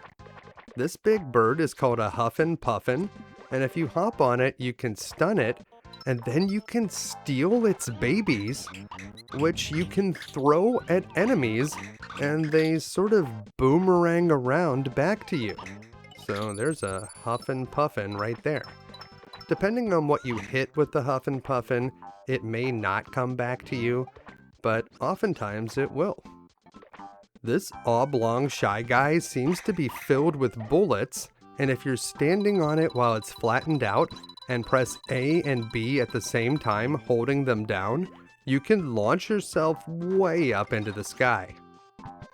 Once you're done messing with the oblong Shy Guy, we can fire one of our puffins at the question mark cloud here, which will create a bridge, but you'll see that it blocks access to that helicopter transformation. That's not a problem because we were able to reveal a door from this cloud, and inside this door, we're going to just clear out these spear guys. You want to get behind them so that you could eat them, and once they've been defeated, a flower will appear. Now, we didn't want to skip that, and whenever we come back out of that room, we'll be able to grab the transformation bubble and turn Yoshi into the chopper. And we'll just head over here to the left. We'll grab a few coins along the way, but the helicopter will allow us to get through this narrow opening, and that's going to lead us to the door that will take us deeper into this stage. This is a one-way door that has a middle ring here to establish a checkpoint, and down below the surface of the water is a transformation bubble that will turn Yoshi into a submarine. It is possible to go just below the bottom of the screen there, but if you drop down too low, you will die, so be careful doing that. Up here at the top, we can collect some coins, and don't shoot any torpedoes at the puffer fish. As Admiral Akbar would say, it's a trap. If you shoot that puffer with a torpedo, it will enlarge and start chasing you. And while you can remove it by hitting it with several torpedoes, it's better if you just leave that thing alone. If you run out of time without collecting another transformation bubble, you'll be sent back to the beginning of this section, but you can always try again. Now, if you get bumped by an enemy and fall off the bottom of the screen, that is death, so try to avoid doing that. Outside, that frog may look like a normal frog, but it's actually a frog pirate that will steal your baby and can actually extend its tongue to snatch Mario away. If it does get the baby, make sure to chase it because it will run away and try to avoid you. Very annoying. This narrow hallway is guarded by claw daddies, and you can just jump straight up to get out of there, but you can also hit them with 3 eggs to clear out a claw daddy, and you'll get some stars for your trouble. This green block will give us a much needed egg refill, and here's another one of those frog pirates. Make sure to eat that dastardly buccaneer as soon as you can. Ride this double set of platforms up over the wall on the right, but don't miss the red coin in the grouping over on the left side. So we'll grab those coins and then we'll get on the top platform and we should be able to flutter up to the top of this wall. And now we'll just work our way down to the bottom where you'll see a claw daddy, and we can bank some eggs off of the wall here and they should skim across the water if they hit it, and no matter what, we should have a good shot at hitting the claw daddy. Or we can just do 3 perfectly direct shots on it. Whatever works. In any case, you need to grab that last coin down at the bottom, that's a red coin, and then we'll climb back up to the top here because the exit from this area is over here on the right. Work our way down the stairs, back and forth, and here's the door. Finally, we emerge near the goal line. We can hit these blocks to get a few more eggs if you need them, and we're going to prepare a shot so that we can quickly hit that frog pirate as soon as it spawns. Over here, we'll strike a question mark cloud to get a flower that we need, and this one would be stars if we didn't already have a maxed out counter. Up here at the top is another monkey, and we're going to smash this big post all the way down to the bottom, but try to get rid of the enemies on each tier as you're smashing it. We'll also collect some of the coins, and don't forget that you can grab Shy Guys up through those red platforms, so if you're below and you hold up, you can still get the Shy Guys above you with your tongue. That last coin is a red coin, and over here you can see is another one of those flashing Shy Guys, so we want to try to hit it with 5 eggs. And this one moves a lot more slowly than the previous flashing Shy Guys we saw, so just aim shots directly up at it, and if you have 5 eggs, it shouldn't be too hard to get 2 extra lives out of that deal. With a bit of pause buffering, we should be able to guarantee ourselves the bonus stage here, and of course we did. But before we go on, there's a wild trick that we can do here in stage 3-3, but it actually starts back in stage 2-7 because we need to bring one of those big eggs here. So bring a big egg to the end of stage 2-7, toss it up and tongue it back behind Yoshi, and if it's just off screen there, the next Yoshi will grab it and we'll be able to take it to stage 3-3. So here in Nep-Enuts Domain, you can see that we have the big egg, but it's glitched out. We need to get to the next section of this stage to do the trick, so we're just going to flutter our way across to the right, and if you bounce off of one of those monkeys at the beginning, you can flutter pretty far before you have to land. That will help you avoid Nep-Enut, but it won't help you get any items, so if you're just trying to do the trick, this is a great way to get across, or if you're just trying to finish this stage without worrying about getting 100%. This sort of get to a high point and then flutter as far as you can technique will actually work in a lot of stages, not just this one, so feel free to try it elsewhere. So the spot where we're going to do the trick is right near where we saw that strange oblong Shy Guy. So we don't want to be too far away when we do the first part of the trick, which is to throw that big egg and extend Yoshi's tongue just as it hits the ground. Here it is in slow motion. There we go. If you did it correctly, Yoshi will seem to have something in his mouth that he can't spit out. Now head over here and we want to get hit by an enemy while Yoshi is extending his tongue to the left, and that will cause this crazy glitched out state. We do have to make it over here to this transformation bubble, but let's look at it in slow motion. So we want to hit this red Shy Guy with the tongue extended, and you'll notice that Yoshi's tongue will actually fly across the screen when you look at it in slow motion. Everything glitches out here, so you need to get the baby back first, and then you need to work your way over here, and if you timed it correctly, you want to do it just as this hole opens up on the right side. You'll be able to make it across to a middle ring, and once you've hit that middle ring, you've done the trick. Now you'll see that this area is completely broken now, but sometimes if the timing is wrong, you'll hit the transformation and you'll still be stuck on the left side of the wall. If you make it to the middle ring though, just drop down and die and you'll be able to start again from the middle ring, and you'll notice that now the game is not glitched out anymore and we skipped that entire submarine section. So that's a nice big shortcut. Of course, if you don't nail the timing on that trick, the game will crash, so do it at your own risk.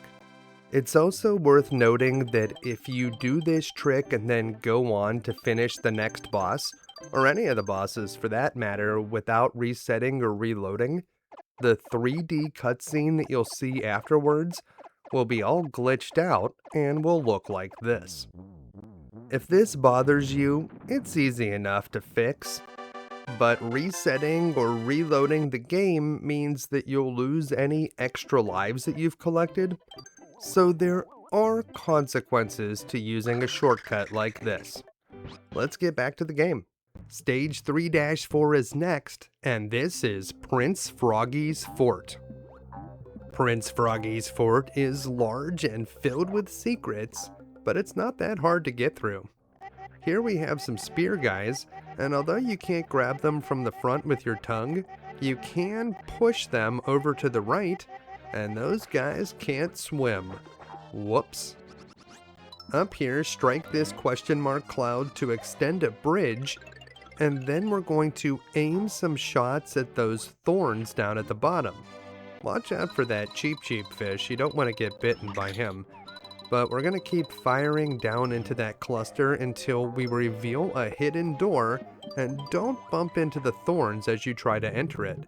There's like a little hidden platform below. Inside is another submarine transformation, and this time we're going to have to go around this trap so that we can collect some coins. Follow around in a clockwise pattern and make sure to get both red coins. And then we're going to head to the upper left corner where we'll find the Yoshi head block that will make Yoshi untransform and will immediately exit the bonus.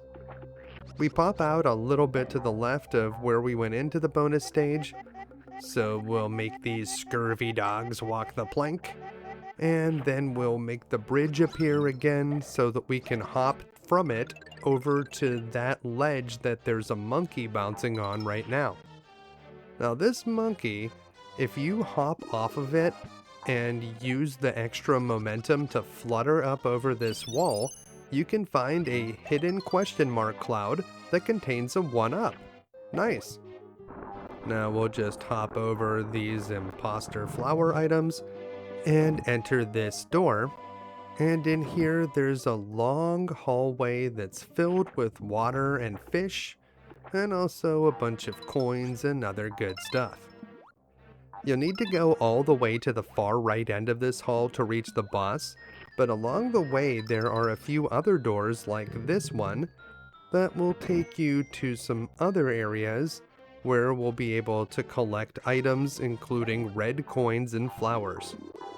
We'll grab a full clutch of eggs from this block, and as you grab the coins here, you'll notice that a few of them have that telltale reddish tint because they are important red coins.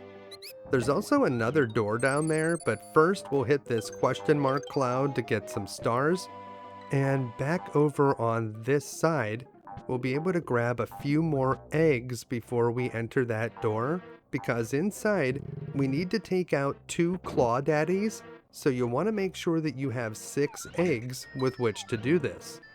The best way to hit these claw daddies and make sure not to miss is to just get directly below them and fire eggs straight upward whenever they move to the edge of the platform that they're standing on. If you can clear out both claw daddies, a flower will appear. If you're having trouble with that, don't forget that you may have some items in your inventory that you can use. One of your melon power-ups could be great against those claw daddies, or maybe you can use the item that refills your egg supply, or maybe even a POW block, which will damage everything on screen. Back out in the flooded hallway, this spiky trap will try to halt you as you break this rock wall, so wait for it to dip down into the water before you jump over. You may need to hop back across to the left if you haven't cleared out enough of the wall whenever it pops up again. You can duck under that second spiky trap, and over here we do want to get all 3 of these coins, so flutter above the trap whenever it's under the water, and wait over here whenever it pops back up. This door contains another detour that we will take so that we can collect some red coins. We can refill our egg supply over on the right side, and when you strike that question mark can, it will drop into the water, and then we can ride it across to the left. You don't need the can to get over to the left side, but it's going to make it a lot easier, and you'll also want it when you try to jump back out over here on the far left. So ride the can across, get rid of any enemies that are in your way, and if you strike this cloud, you'll be able to get a 1-up, so you'll probably want to do that. And then we can just take this path at the top back to the door that we came through. Back outside, we're going to jump onto this rotating platform, and we're going to manually move it across the water by jumping onto whichever side is far enough onto the right so that Yoshi's weight can push it forward. So we'll just keep rotating this platform. You don't have to keep moving the platform, but you'll want it to get up into this area where you can hit a few of these question mark clouds. The one contains a flower that we need, and the other one will give us some stars to help out with our countdown timer. The Shy Guys above are doing that bomb relay, so whenever you see a bomb get too close, you may need to hop over to the left a bit, but they like to drop them right in front of Yoshi, so you usually have time to react, as long as you're not moving too fast. Once you get about that far, you might as well just flutter across to the end, and there we'll find a middle ring and the door that leads deeper into this dungeon.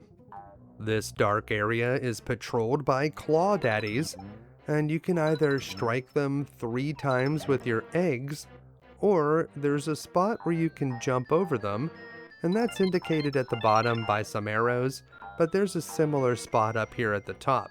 So we want to lure this Claw Daddy back to the right. Come on, buddy. And when it gets over to this area, you can jump over. Watch out for that big claw, and if you're having trouble, remember this is another good spot where you can use some items, so maybe you'll try one of these freeze melons, and then you can just blast a Claw Daddy with that, and you'll be able to easily get through. So, you have items, you can't keep them forever. If you collect too many, you'll start losing them, so use them when you can. Out here, you want to carefully aim an egg to hit that question mark, and that will make a bridge appear, which will allow you safe passage across those spikes. It's possible to just flutter jump across these spikes, but slimes drop from the ceiling, and if you fall into those spikes, it is instant death. Over here, we'll use our shoulder buttons to freeze the targeting reticle so that we can aim up another shot at that question mark cloud. And then we'll safely walk over here, where we'll pop this cloud that could have contained stars, and then we'll work our way across using this rotating platform. Although if you really want to take the time, you can smash those thorns below you with some eggs, and that will keep you safe, but there's quite a few thorns down there, so that would probably take forever. Over here, we're almost to the end, but there's a few frog pirates guarding the final room. We'll hit a middle ring, we'll take out that first frog pirate followed by a second, and you can't use any items once you're in the boss room, so if you need to refill your stars with an item, make sure you do it before you go in here. In a bit of a twist on what usually happens in these boss fights, instead of Kamek making the boss enormous, he uses his power to shrink Yoshi and Baby Mario, and then Prince Froggy immediately eats them. You lose all your eggs whenever this happens, so we're going to have to fight our way out of the frog's stomach, starting from scratch. Acid rains down inside the frog's stomach, but if you stay right in the middle on top of Prince Froggy's colon, then you'll be safe from the acid. The Shy Guys will drop straight down from the top center, and whenever you see one of those appears, jump up and grab it with your tongue. So you'll hold up and press Y to grab the enemy above you, and then you want to eat it to turn it into an egg, and then you need to jump and throw the egg upward to hit that hangy ball at the top of the screen. Is that supposed to be the frog's uvula?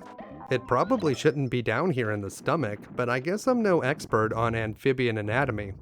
In any case, if you can strike it with 10 big eggs, you'll defeat Prince Froggy, and then we'll re-enlarge to our normal size.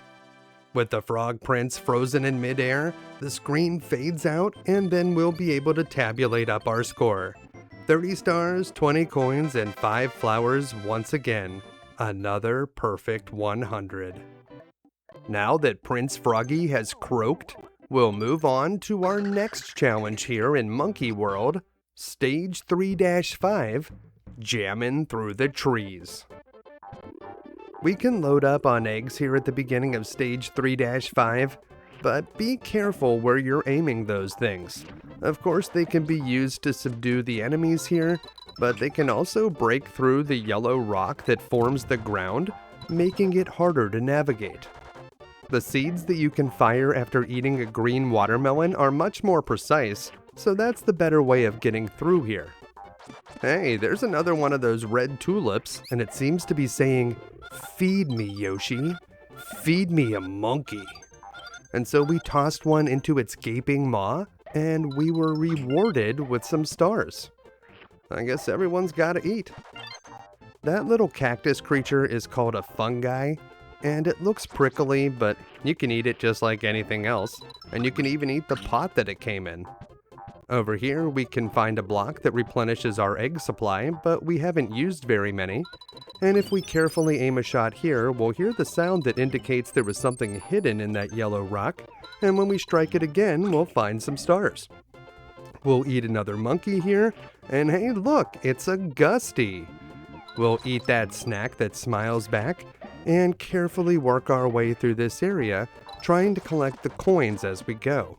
You'll notice that some of them are red coins that we need to get 100%. We'll need to move quickly to grab those stars that we just released before they escape, and then we'll turn back to the left and we'll fire a few more eggs at these coins, and then we can head off over onto the right side, where we'll be able to continue deeper into the stage.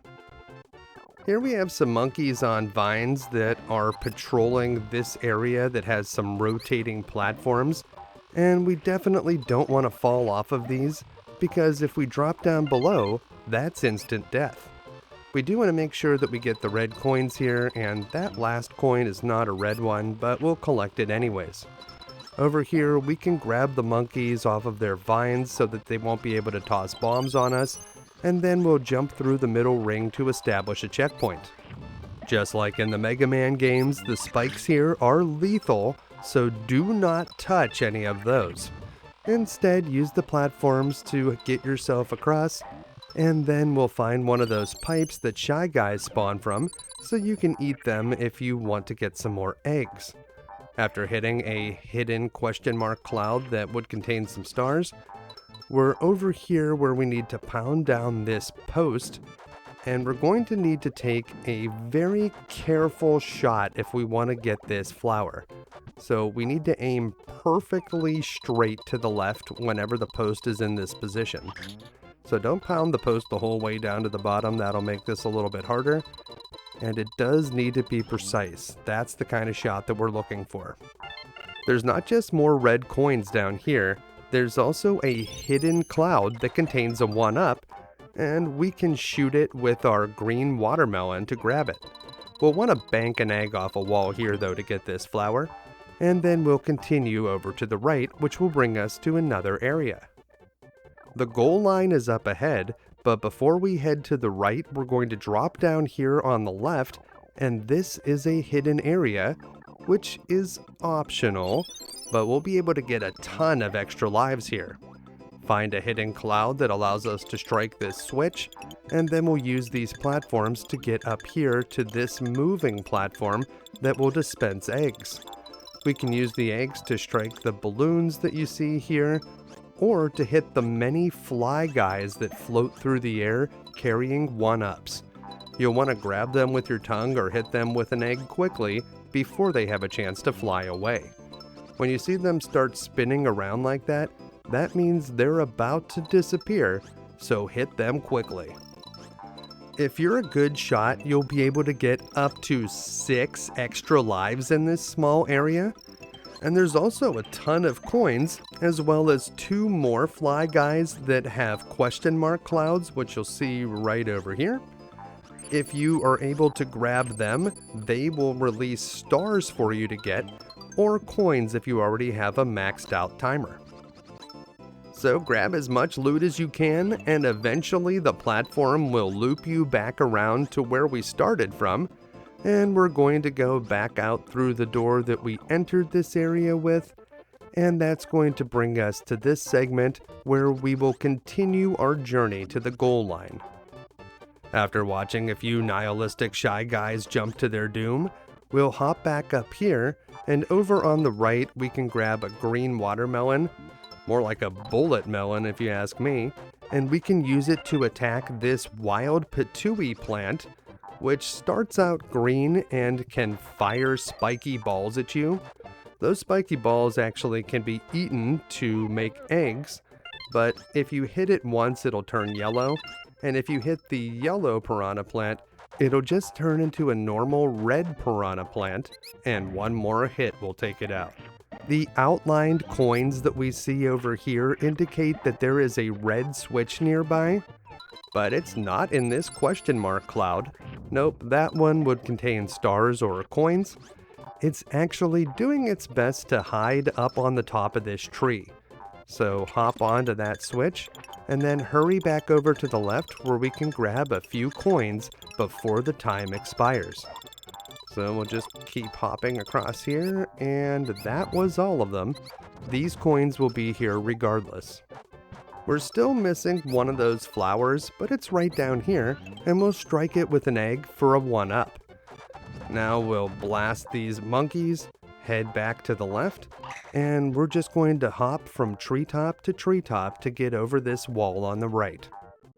And from here, it's just a hop, skip, and a jump over to the goal line, and just like we've done many times before, we're going to line Yoshi's nose up with the goal, and then we're going to keep pausing until it looks like one of those flowers just lit up, and we'll hold up and right and start mashing B to ensure that we'll get the bonus stage. And there it is. We'll tabulate up our score, and as always, we have 30 stars, 20 coins, and 5 flowers for a perfect 100 points. But which bonus stage did we get this time? Well, it appears it's a new one, Roulette. You can win some fabulous prizes here, but don't get it twisted. This is the Devil's Casino, where you wager your life. You can bet 1 to 99 lives here, because 100 or more would have to be reported on your Yoshi's Island taxes. And then you'll spin the 2 wheels, and this time we got a multiplier on the left side, but we only got a 1 on the right side, so we broke even, and while we didn't gain any lives, we didn't lose any lives either. The game won't let you bet your last life, but rest assured, if we had spun a 0 there, we would be coming back with 99 fewer lives, so that's a real gamble. Next up, we have Stage 3-6, the Cave of Hairy Hedgehog, Sonic's slower, furrier cousin?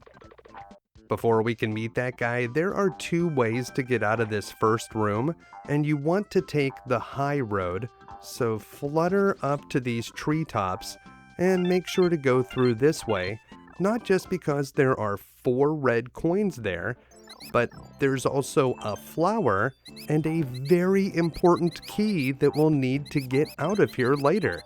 That's not for a bonus stage, we need that key. Bounce an egg off the ceiling into this tulip to get some much needed extra stars, and then you're supposed to continue on to the right here. So this is the way that you'll normally go, but I do want to show you where the other path would lead out. So if you drop down here to the bottom, this is totally optional, of course. This is the lower path, so you want to make sure you're taking the high one so that you get the key, but this is where the lower path would bring you in.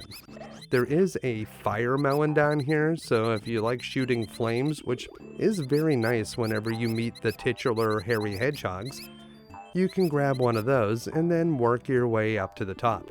And there's a hairy hedgehog right now. It looked tiny, but whenever you get close enough, those things can enlarge to much bigger than their smaller size, and that's when they get dangerous. See? They get big when you get close.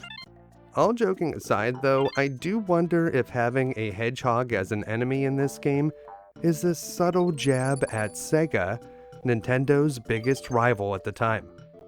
So while you avoid the hedgehogs, make sure to grab the red coins in the flower in this upper left corner, and if you're good at flutter jumps, you can make it all the way across to this transformation bubble from one of those mushrooms. But the normal way that you would get through here is to ride this Chomp rock down to the bottom, or just push it. It's not important that you ride on it. And when you get down there, you can roll it over some enemies, and we can use it to get some leverage and reach this upper platform. Now we'll be able to hop up through, we'll grab an enemy to make an egg, and we'll launch an egg at this question mark cloud, which will generate a beanstalk. Now we'll just hop from leaf to leaf, and that will bring us up to the top where that transformation bubble is. So the other way is definitely a shortcut, but there's more than one way you can get through here. Once you collect these coins, the mole tank transformation is going to allow us to get 4 red coins and a flower, assuming that you're fast enough. So crawl along the wall and go down here first to get the 4 red coins, then go up the wall to get the flower. From here, anything else that you get is just gravy, so we'll work our way around, and if we touch this Yoshi face block, we'll be able to hop through here where we can grab a yellow egg. Once again, there's a low path and a high path here, and while you could take either of them, I recommend taking the high path, but we'll take a quick look at the low path here first. There are some stars and a fire melon down there. But we want to bounce up to this little platform and then hop over onto these mushrooms, and that will bring us over to one of those blocks that will allow us to refill our eggs, and a middle ring which we can use to establish a checkpoint. But not only that, there's a bunch of coins up here, and a flower, and some of these coins over here are red coins that we want to collect.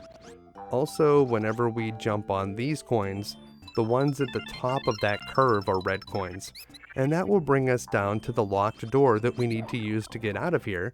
But before that, let's go into this pipe, which will bring us into a bonus room filled with a massive amount of coins.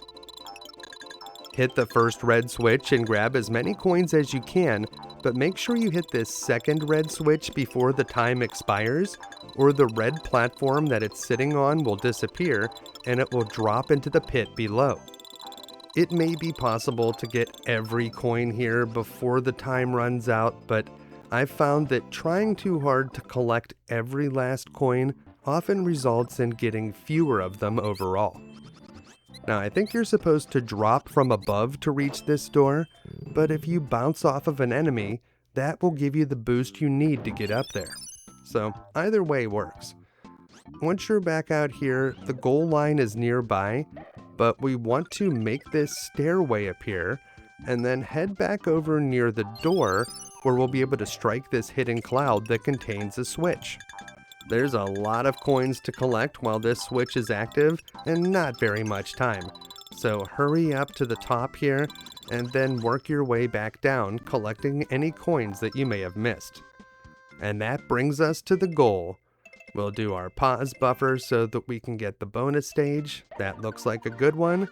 And we'll toss Baby Mario to the next Yoshi completing 3-6.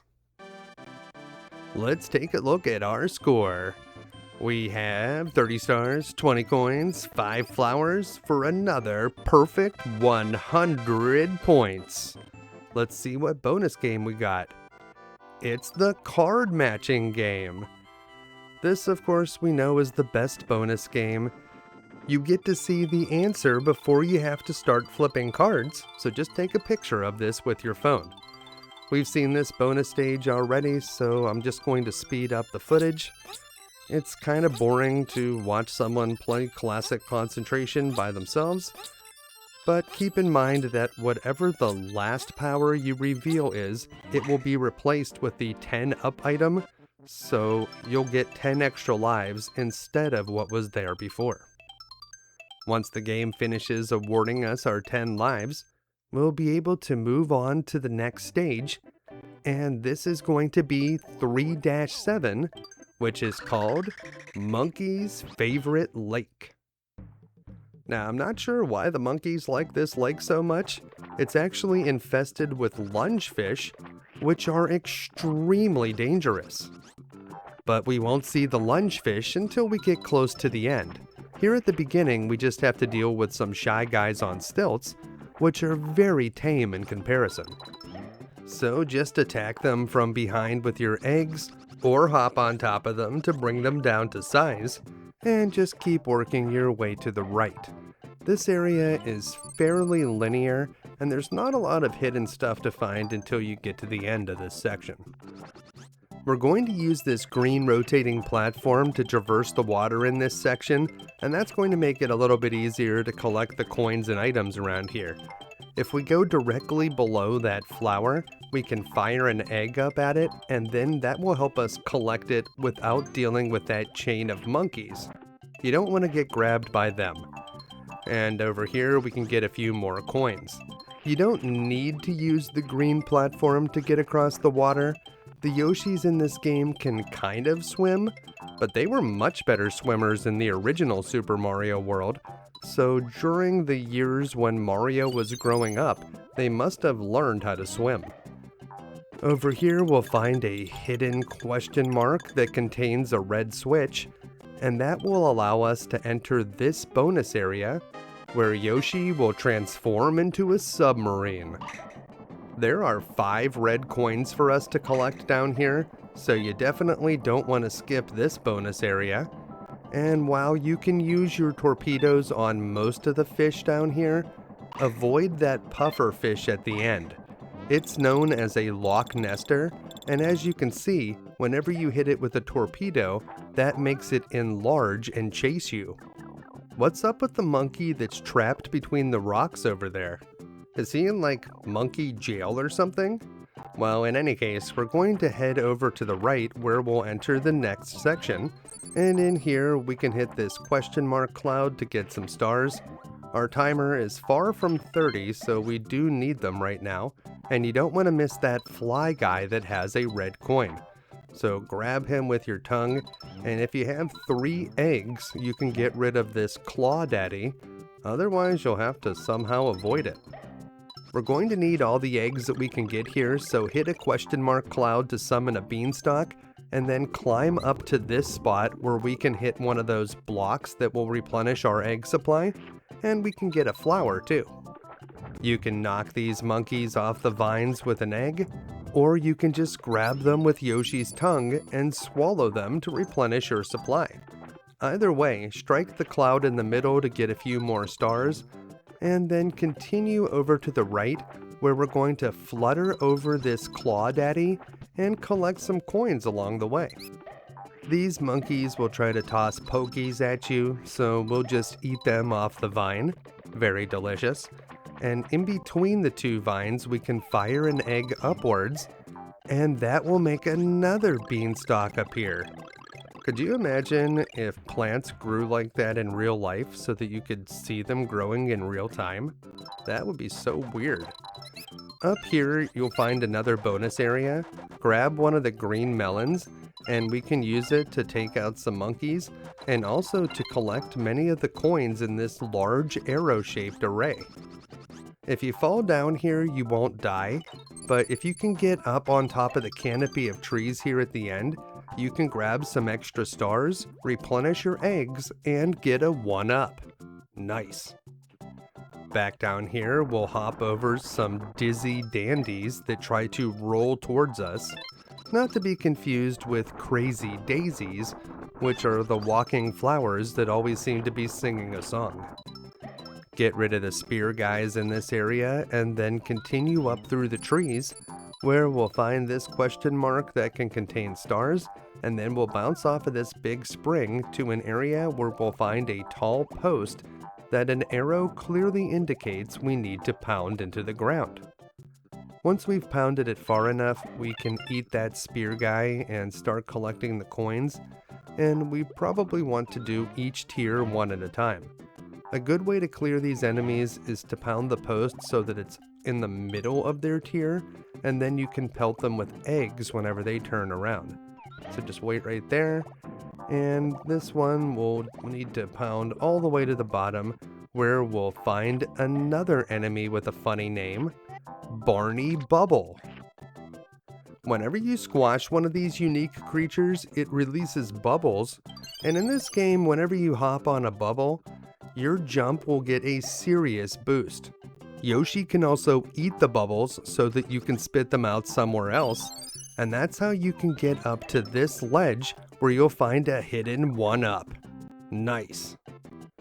In this section, we'll find the goal line, but this is also where we'll meet the lunge fish.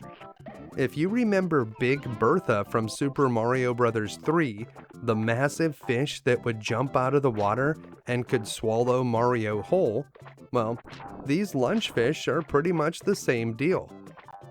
Luckily, we brought a bunch of eggs with us, and if you strike a lunge fish whenever it's resting, it will fall into the water and it will go away for a short time.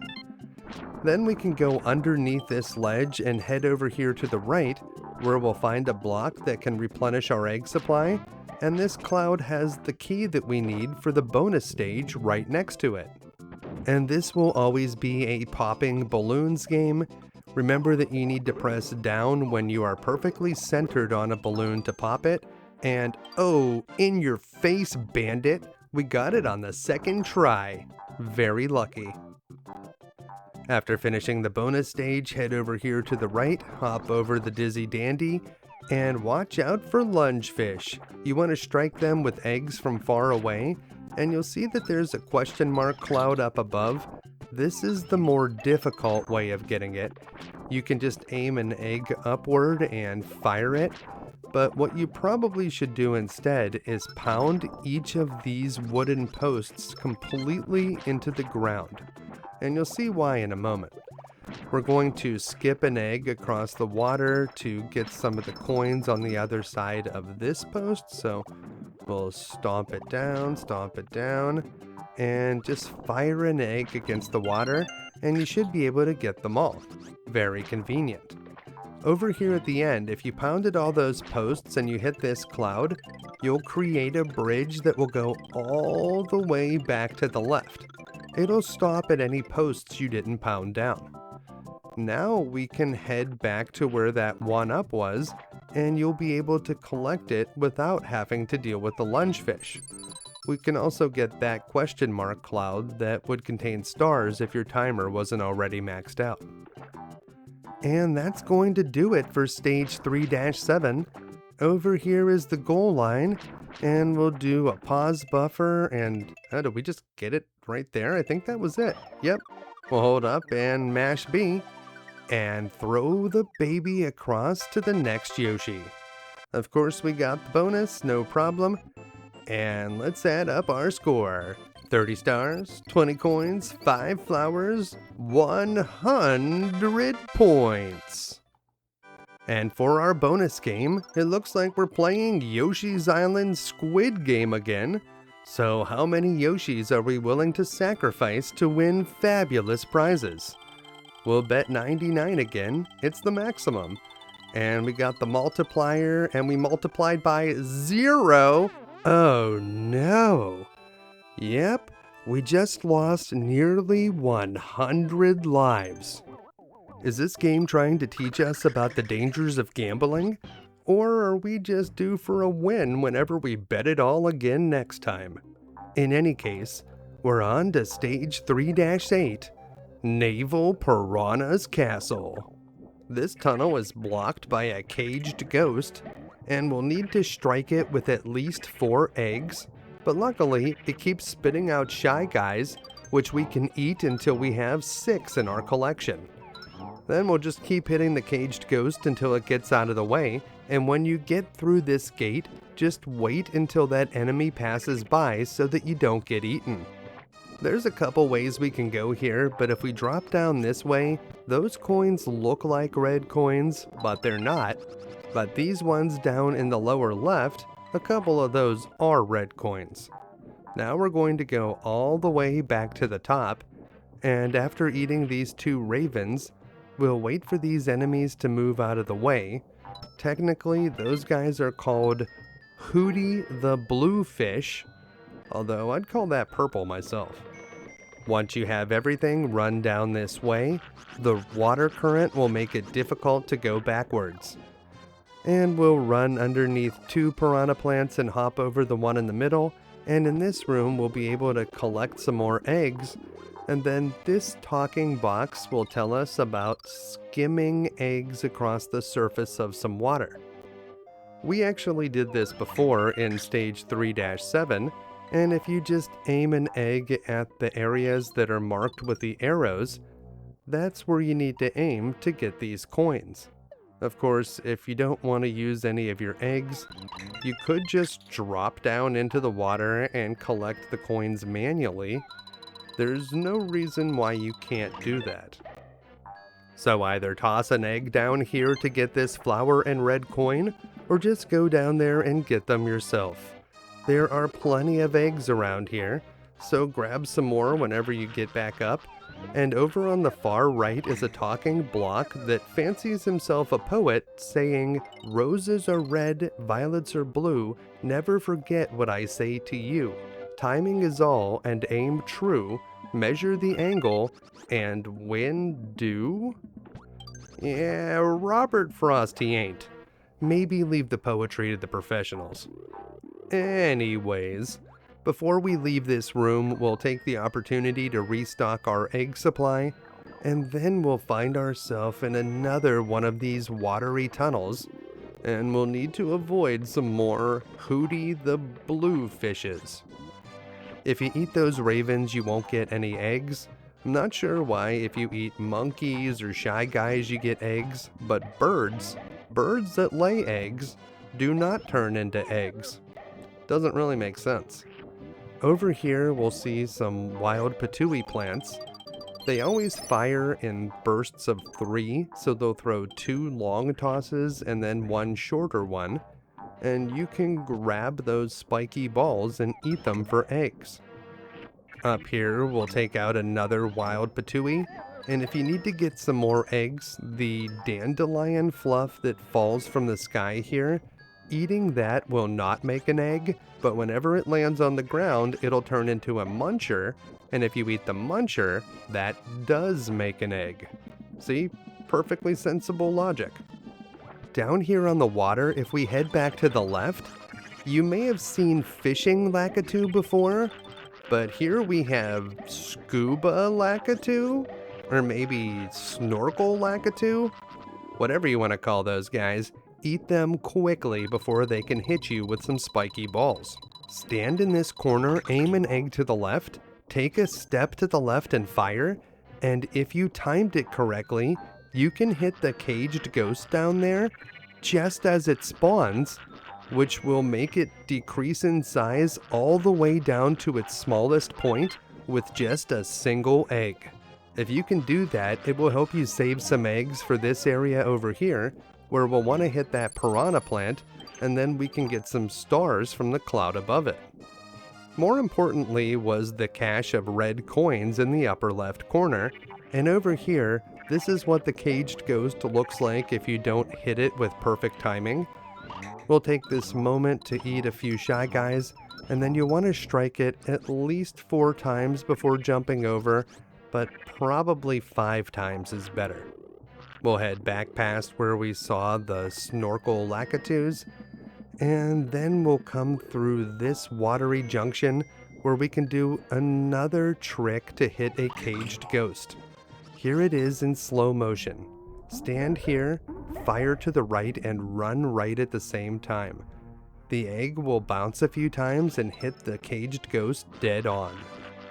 If you don't get the timing correct, you'll just have to hit this large jello mold with a bunch of eggs, and that will shrink it down to size.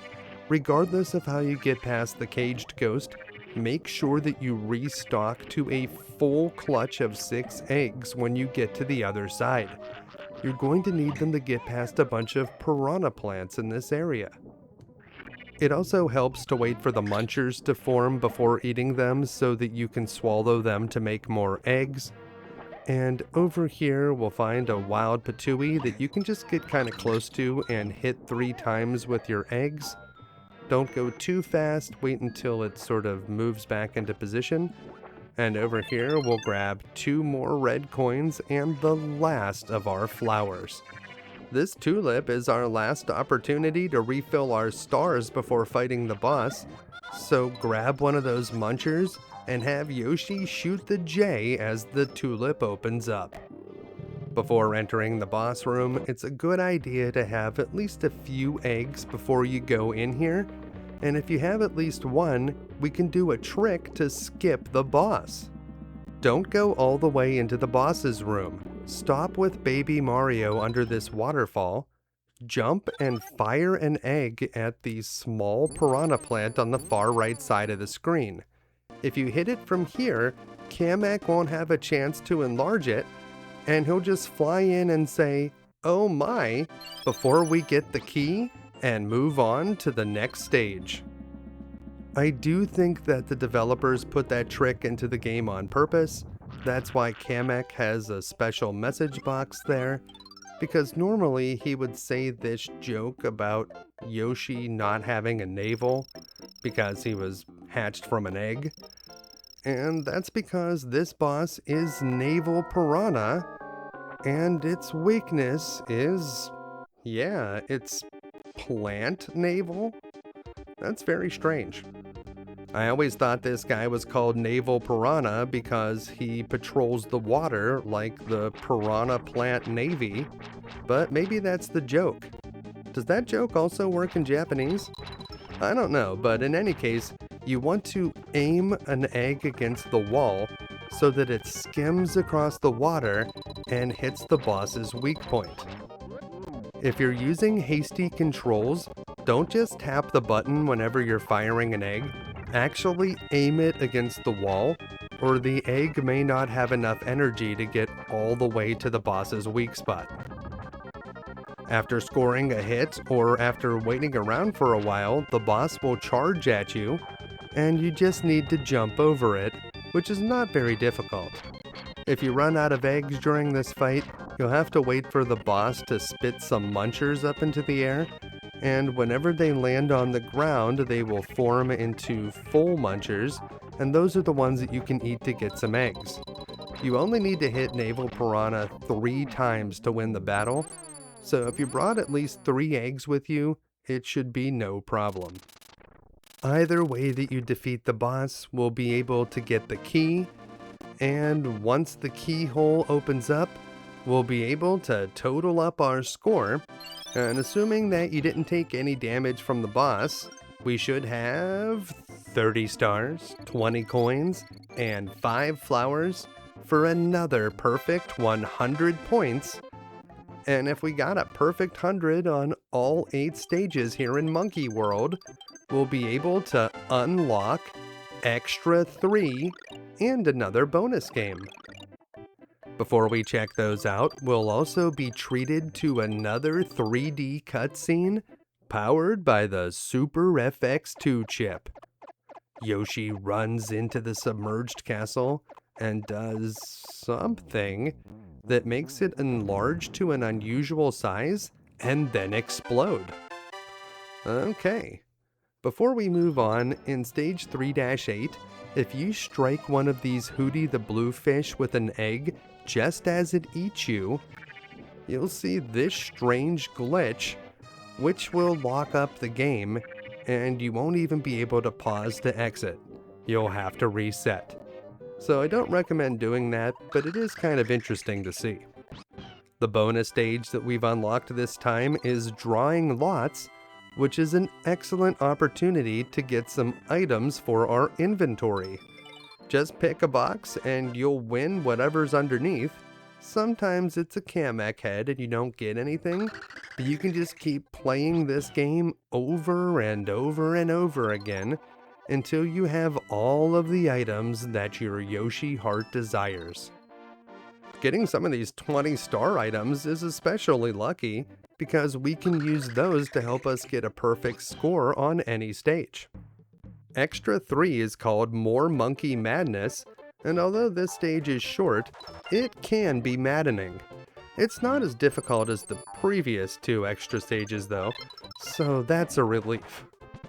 There's a few of these question mark clouds near the beginning that are full of stars, so you'll want to grab those to fill up your countdown timer before we go into battle against the monkeys.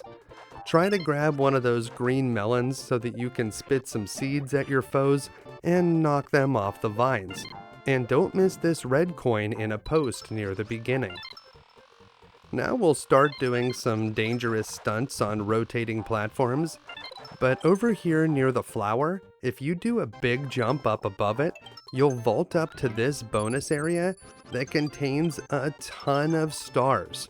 So smash these boxes or hit those clouds that are up in the sky, and you should easily be able to max out your countdown timer. Once you drop back down, we'll toss an egg to collect this flower over here on the left, and then we're going to start manually moving this rotating platform, which will help us get the coins over here and also give us a position to attack the monkeys from. You'll want to grab them with your tongue whenever you can. So we'll just keep collecting these coins, grabbing the monkeys and eating them so that we can replenish our eggs, and then you can just knock that tap off the post, but you need to move the platform out of the way so that you can pound the post down, and that will help you get the flower, and you'll also be able to keep moving the platform forward. Make sure to quickly grab the red coin that fly guy has before he gets away. That's one that's easy to miss. And if you're good, you can get this platform to move through the middle of the larger rotating platform, and then we can keep using it over here. You could leave this smaller rotating platform behind, but you'll probably want every advantage that you can get as you're trying to get to the end of Extra 3. Over here there's one more monkey, and then we'll be at the goal line, but don't cross it too quickly because there's 2 fly guys carrying red coins, and the 5th and final flower is behind the goal. Once you have everything, we can get in front of the goal line, do a little pause buffer, and we'll jump through, tossing Mario to the next Yoshi, which is also green. And we timed it correctly, so we got the bonus stage. But did we get a perfect score? Let's see. 30 stars, 20 coins, 5 flowers. Another perfect 100 points. And it looks like we're playing roulette again, and we don't even have 99 lives to risk this time. So we'll risk a more reasonable, 54? Okay. And we'll spin to win. This time we got the plus sign and +0. So we'll break even and get our 54 lives back. I'm glad that this casino hasn't figured out the divided by sign yet, or that could have been a disaster. The next thing I want to show you is an incredible trick, but it can be difficult to do, so follow along carefully. Remember back in stage 2-2 when we got the null egg? Well, it's possible to take that trick a little bit farther, and before you go to the final section of the stage, make sure to eat enough enemies so that you have 6 eggs following behind you. Under the hood, the game is assigning numerical values to objects whenever they appear on screen. Not every object gets a number, it's mostly things like eggs, enemies, and those red arrows in the background. So try to do what I do in this part so that you don't spawn any unnecessary enemies. We're trying to control those numerical values. Here's the important part, and I'll show it to you in fast motion first, and then we'll break it down in slow-mo. You're going to spit this mouse at this shy guy so that it gets out of the way and we can keep running to the right. You should still have all 6 of your eggs from the beginning. Eat this skull rat, and we're going to spit it out about midway down this hill so that it hits that piranha plant, and you'll do a tiny hop at the end so that you grab that egg just as that mouse drops down. And if you do it right, you'll notice that we have an invisible egg in our inventory. Now this next part is also important, so we'll break that down in slow motion as well. Run back up this hill and hold up to scroll the screen upward, which will make a skull rat appear. And while the screen is scrolled up, you're going to fire off 2 eggs and flutter over here to the right. When you get to this hill, we're going to eat this first enemy, and then we're going to jump over the piranha plant and we're going to spit it out as we come out here. And then jump over through the goal line, and if you did everything perfectly, we'll now have a glitched out spot in our inventory that you won't be able to see right now. Sometimes if you messed up something, the game will crash there, so you'll know for sure that you did not do it correctly if that happens. So what was the point of all that, you may ask? Well, that was the setup for a trick called the Magical Journey, and the next part is to go back to stage 1-8. You'll see that we have 3 eggs, and we're not going to collect any eggs in this first part of the stage. We just want to run across to the right, and when you go through this pipe, here is how you'll know if you did the other part of the trick correctly. You see that weird glitch near where we entered the room? If you see that, that means you did it right. That glitch is actually a skull rat, and it'll keep following us along as long as we don't fire off that egg, so be very careful not to shoot off any unnecessary eggs here, although you'll probably need to use one of them on this switch. So you have 2 more eggs now, and we're going to need those.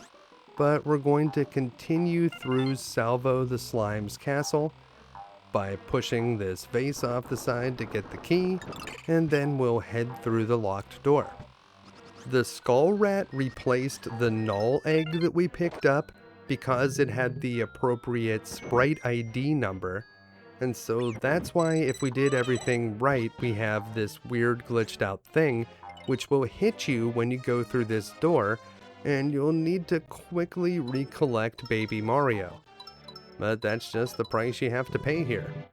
Now we're going to go into the boss's room where we will get hit again, so make sure to grab Baby Mario and then enter Salvo the Slime's room.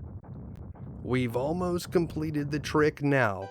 We just need to defeat Salvo the Slime without firing off the egg that contains the skull rat. So we're going to use one of our eggs that we brought with us, and that will get the first hit going.